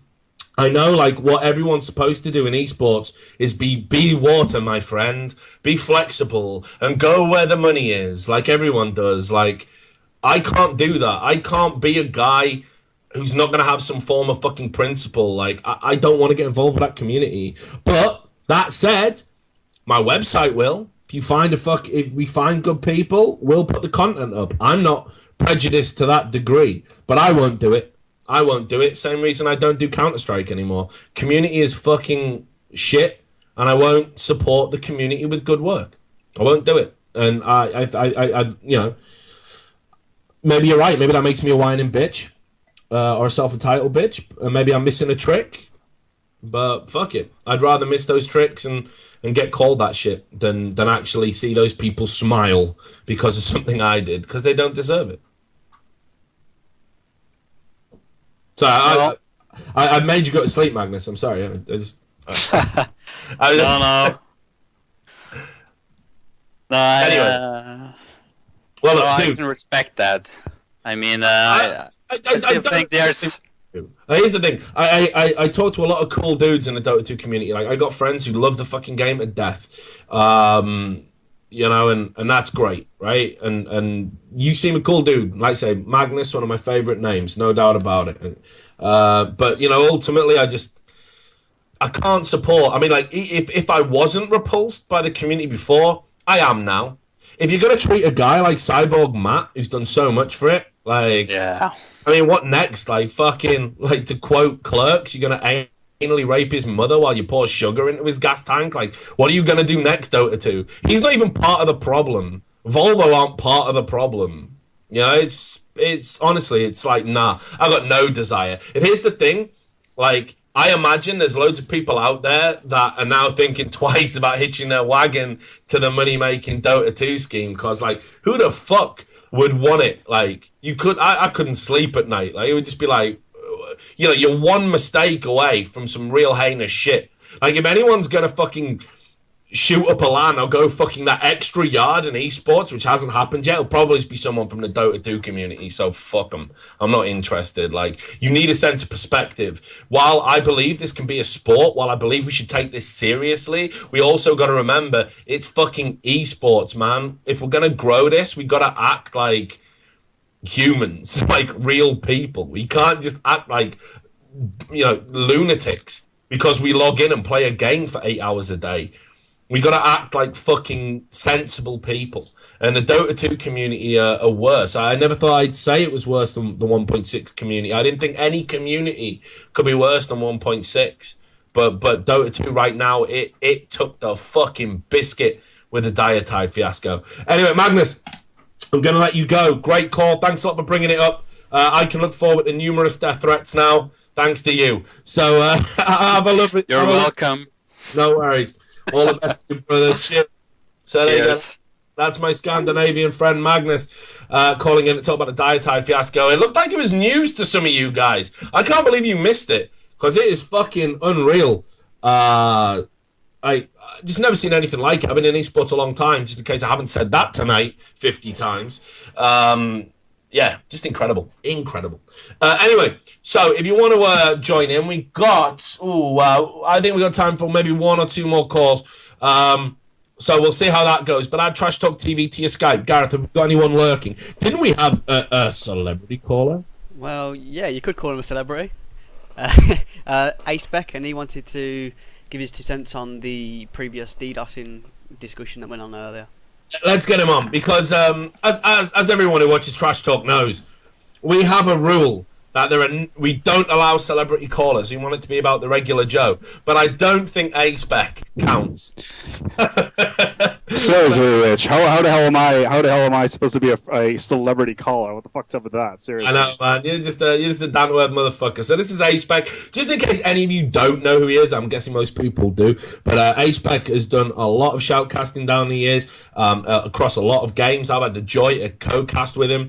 Always a blast to do it. He's currently working at Paradox Games. They're the makers of excellent titles like Crusader Kings 2, Europa Universalis. Great deep strategy games for people with a brain. So we make deep strategy games where you murder your children so he can shag your sister. It's fucking awesome. That is actually true. You can't like do. Birmingham. Well, I was going to say I'm from Wales, right? So that's how I got here, probably. Anyway, let's. You want to talk about DDoSes? So while we're talking killing children, it seems appropriate. Well, we've gone down the road of masturbating with sandpaper. Killing children is probably a next good stop. You know, logical. It's a logical progression of things here. However, like as you noticed just now, some people in the chat were like, "Oh, Rich, you got fucking DDoSed." Well, we can laugh about these sort of things, but this has been an issue for a really fucking long time. I cannot even begin to start throwing stories out there of people DDoSing, and it's not even small things like small streams for some guy who's broadcasting to 10 people online getting DDoSed. Like that's small fry. When people like ESL 2 years ago, they got DDoSed during the Extreme Masters, knocking them out for a whole day. That's $750,000 of prize money on the line right there. Like where the fuck does this stop? It's this retard. But here's the thing, Matt, right? I mean, one of the great things Destiny did, Destiny, I mention him a lot. I think he's a cool dude. I really got a lot of time for him. Not everything he's done, but the vast majority. And he actually produced an article like how to avoid getting DDoSed. It's on his blog. You guys should hunt it out. It was one of the few people he was one of the few people who was actually producing something beyond the usual whine. He was like, this is how you can stop it happening to you. And for me, we need to foster two things. The first is the culture of knowledge, right? Education. Right. Education is number one when it comes to getting it. Because, I mean, like, I imagine there's a lot of people who hear about DDoSes who don't even know what the fucking thing stands for. When I talk about DDoS and with, like, my regular homeboys, they've got access to the internet, they play online games, and then I'm like, yeah, my website's getting DDoSed, and they just look at me like, what the fuck, right? So it's probably a problem that only really affects the kind of hardcore gamer. But I would imagine there's people within that don't even know what it is, don't even know how it happens, don't even know how you can prevent it. So we need to educate people about it, and more people need to talk about it. I feel it's almost like the cheats thing. Like when I brought up the whole cheats in LoL thing, my argument was if you educate people that these things exist, we talk about them, two things can happen. Either everyone knows how to do it, right? And therefore it's a level playing field for that. Or the people who make the game find out about the cheat and they stop it working. So let's think about DDoSing. If there was if everybody knew how to DDoS anyone at any given point and everyone had the means to do it, it would probably go down, not up. Because I imagine everyone would be like, well, fuck, if I mention that I was going to DDoS someone, if I mention that I'm a DDoSer, I'm going to get DDoSed twice as hard when people find out that I'm a serial DDoSer. So I better not do it, because how would I explain that to my parents, who I clearly still live with? Land. Jesus Christ, it would string you up the highest fucking tree they could find. Right. It's I can't even, the amount of frustration this shit does, it's just, So educating people on how it works so they can prevent it is a very good step in the right direction. But equally what we need, and I would never advocate this, like I'm not a fan of the police. I don't want to upset anybody. I'm not really a fan. I think if some guy's breaking the law in a minor way, like a harmless way, like taking a leak on a street, or he bought beer after hours, or he's having a sneaky joint. If you call the police and the police prosecute, that's a real douchey thing. DDoSers, fuck them. Let's get them scared. Let's fucking prosecute these guys. Oh, and it's happening. It's happening as well. It's the thing. When it happens, no one talks about it. I talked to a guy who's involved in prosecuting Adidas right now, and I said to him, why aren't you going public with it? And he said, because I'm scared of getting DDoS by more people. What the fuck? If we only talk about our defeats and not our victories, you make it look like they're winning. No, absolutely. Absolutely agree. Like, before this, I was just Googling a couple of articles, see what was going on there, and it's just article after article after article about this tournament getting DDoS, G1 getting suspended nearly fucking indefinitely because EG is getting constantly DDoS. The Counter-Strike Pro Mod tournament that was happening when they first launched for the first time, they got fucking DDoS by what was...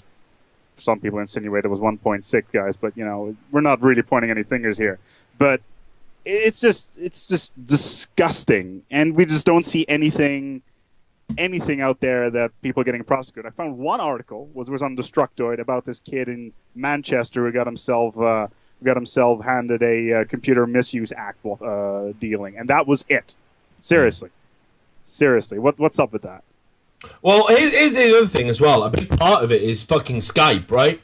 Right. Like, Skype is shit. We're broadcasting this show over Skype, and we have taken the requisite and necessary precautions because everyone hates me, and everyone would love to be the guy. They wouldn't even hide it. They would just be like, I DDoS Richard Lewis. And you know what? 50% of the esports community, including like people in real jobs and shit, would like be dropping to their knees to fillet them. They would be queuing up to suck them dry. But equally, we've taken the requisite precautions, but Skype should be fucking doing it. They offer this service, and they know that it gets used for these purposes.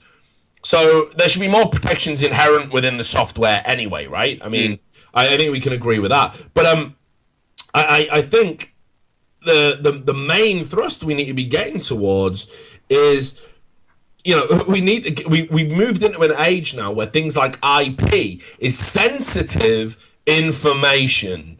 It should be protected. It shouldn't be obtainable through any kind of means. I know most people have dynamic IPs. Some of us still have static IPs.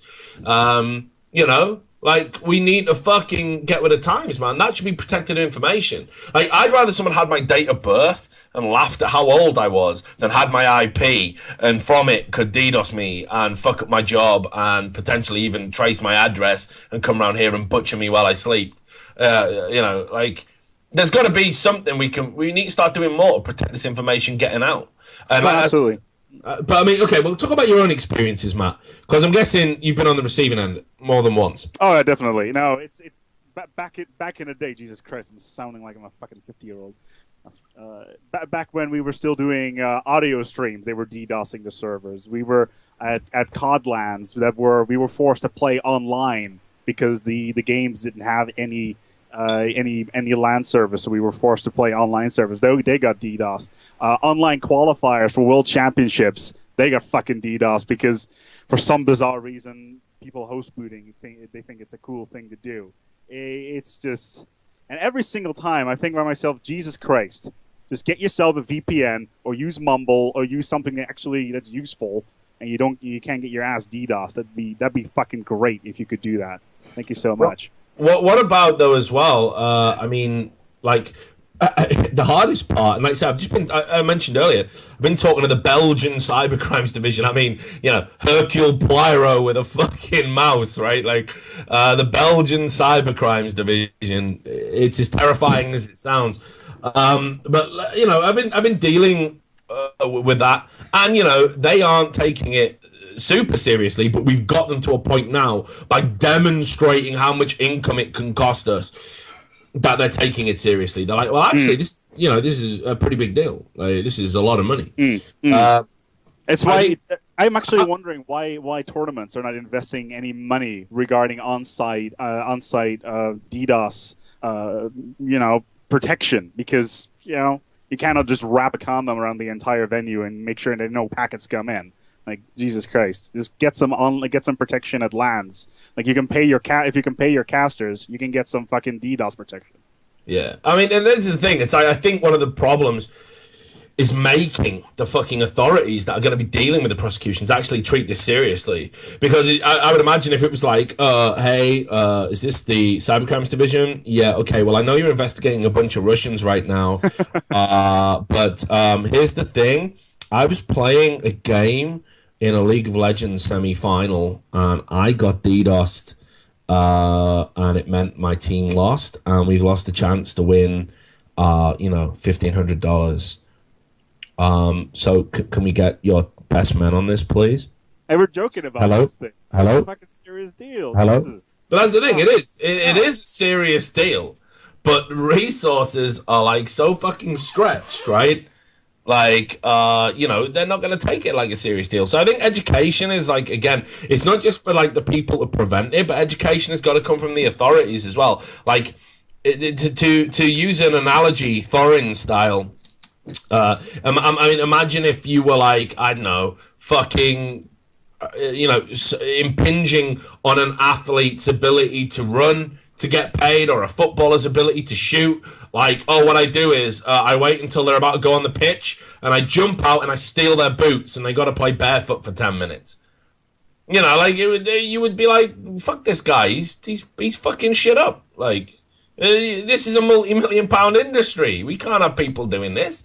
And that guy would get arrested and he'd get banned from football grounds, and that'd be the end of it. The boot stealer would go to jail. The DDoSer gets away with it. And it's insane. It really is. It's funny, actually, because I'm looking at the chat right now from the channel, and Grey Mondo is like, what do you mean by protection? And that touches on the earlier point of education. Guys, you can protect yourself against DDoSing. It is not difficult. Yeah, I mean, that's the thing. It's not even a difficult thing to protect against. It can be an expensive thing to protect against. Oh, yeah. I mean, and again, here's the thing. I imagine it's so expensive, not because the level of service provided is so difficult or so resource intensive. It's difficult. It's expensive, not because it's difficult, but because no one really wants it. It's not a mass marketing thing right now. But if everybody, in the same way, like in the late 90s and early noughties, we saw game servers which were ridiculously expensive to buy, like ridiculously. Anyone who had a Jolt server in CS will tell you they were unreal. It was like buying a second home. It was that expensive. They will, but as the demand grew, people found ways to reduce the price. And if we're all demanding DDoS protection, if every pro was actually doing it, if every organization was paying for their players to have it, or their houses, their gaming houses to have it, and the demand went up, eventually the price would come down, and, fuck it. DDoS protection's a thing. Eventually people will be offering it. ISPs will be offering it as standard. Hey, work in esports, why not get yourself some DDoS protection? Blah, blah, blah. It would be an added on extra. So I think we need to fucking really step it up. It's pissing me off, to be honest, Matt. It's got to the stage where I'm so weary about it. Like, we had it happen at one event we ran. We ran an event at Birmingham, the Mad Cats Invitational for CSGO. And we were getting DDoS to shit. And it was just like, what's wrong with your... obviously I pity the guy. I pity the guy that's doing the DDoS. Like, really, I do. I see. How sad must you be that you have to go to this point, right? 100%, 100%. And that's the thing. A lot of the time, they're too scared to even claim credit for it. So imagine being like, oh, I'm the Joker. I'm going to bring everything down. I just want to watch the world burn. But you can't tell anyone about it. That is like the saddest thing. You've got to be the most pathetic asshole, like, in the world.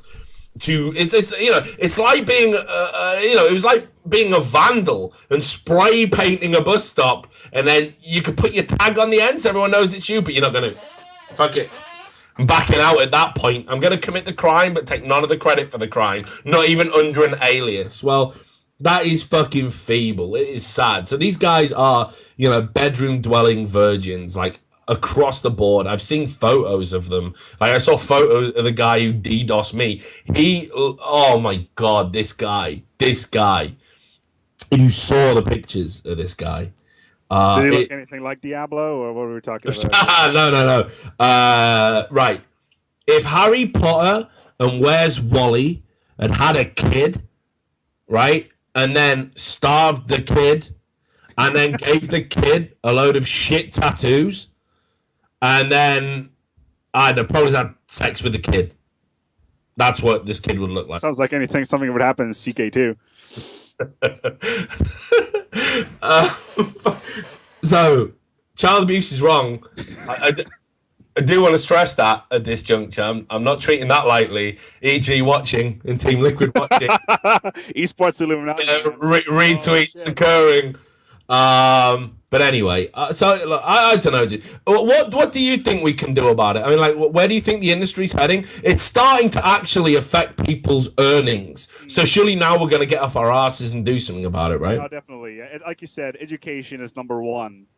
There's tools available. It's things like MOBA titles where ping is 90% of the time not really an issue when it comes to really long range stuff. So use a VPN.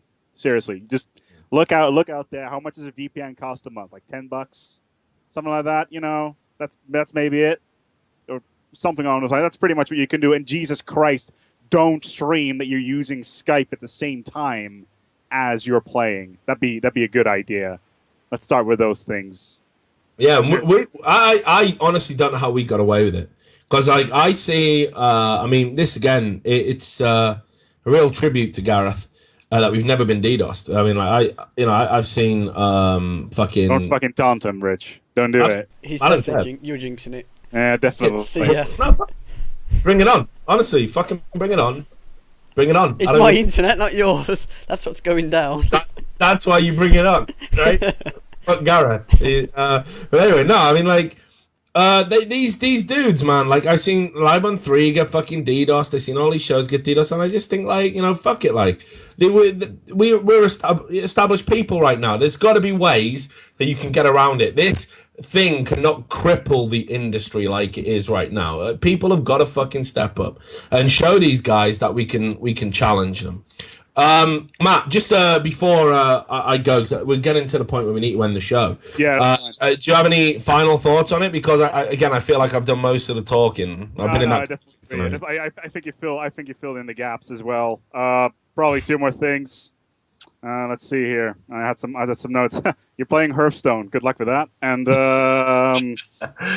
Esports Federation by your previous caller. I fucking laughed. When I heard that. Just like the last 15 times I heard it. I've seen it a million times before as well. We'll leave that for some other time.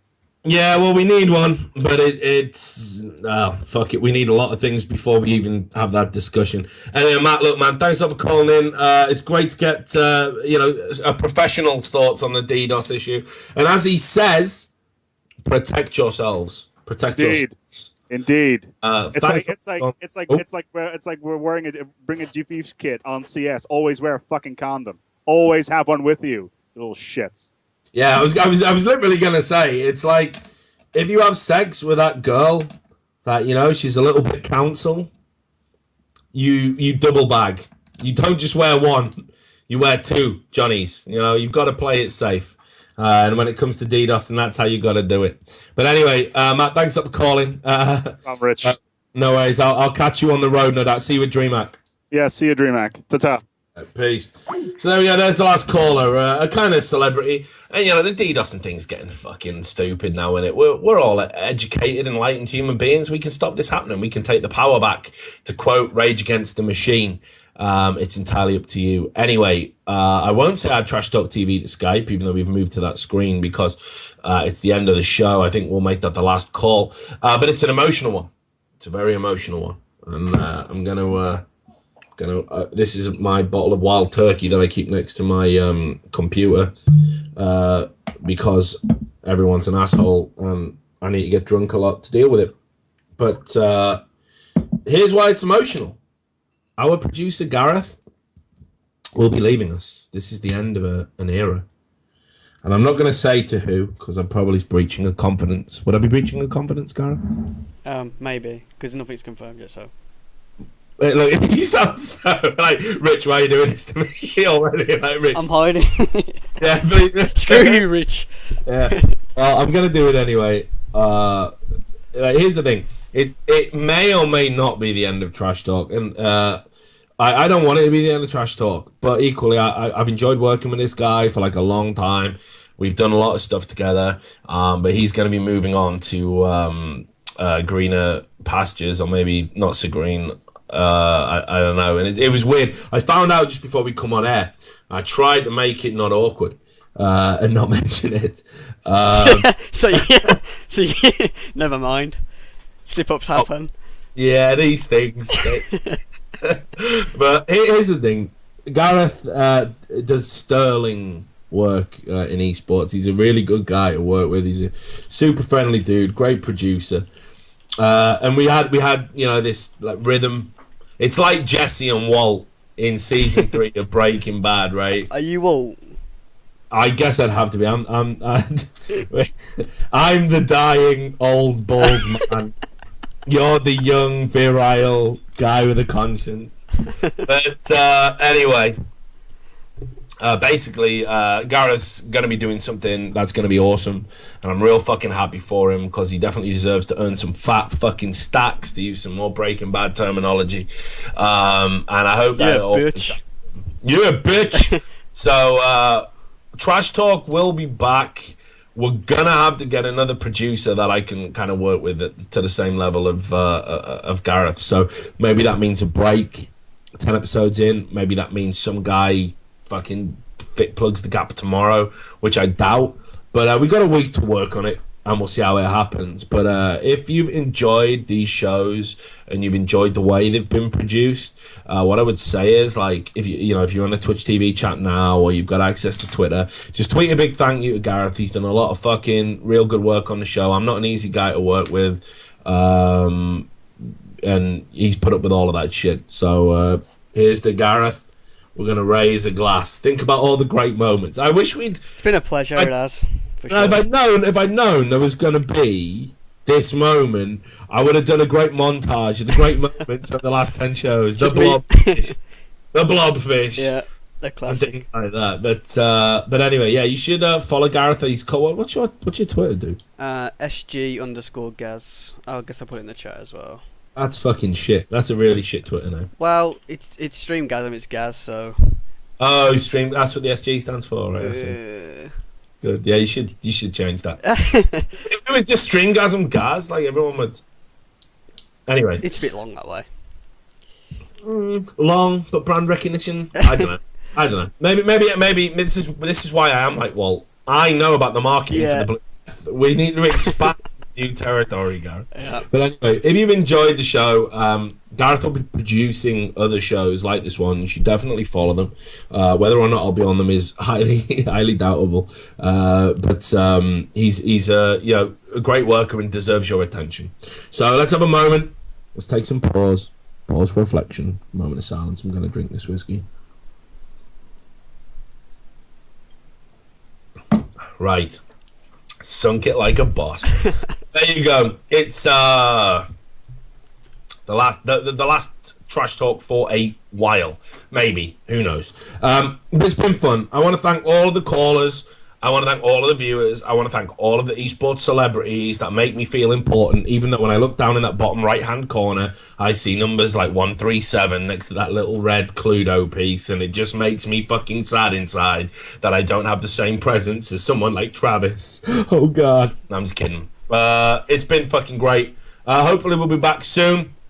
If we are back, it'll still be Wednesday. It'll still be 8 o'clock. We'll see where it's all gonna go. You can still follow what I'm doing on my Twitter, Richard_A_Lewis. You can follow Trash Talk. Definitely follow Streamgasm, going on to bigger and better things. And fucking, it's been a blast. Hope you enjoyed tonight's show. And we're gonna play some fucking emotional music right at the end. Probably. I'm dropping that on you, Gareth. I'm really sorry. I've got no music. This isn't fair. I've got no music prepared. You can make some noise if you want, like. That's new employers. That's what you're getting. He's never prepared. Never prepared. It's been a blast, honestly. And thanks a lot, Gareth, for everything. Thanks a lot to all of y'all. See you next week. Hopefully, we'll see how it goes. Peace. Woo! Death Stare with Rocklock.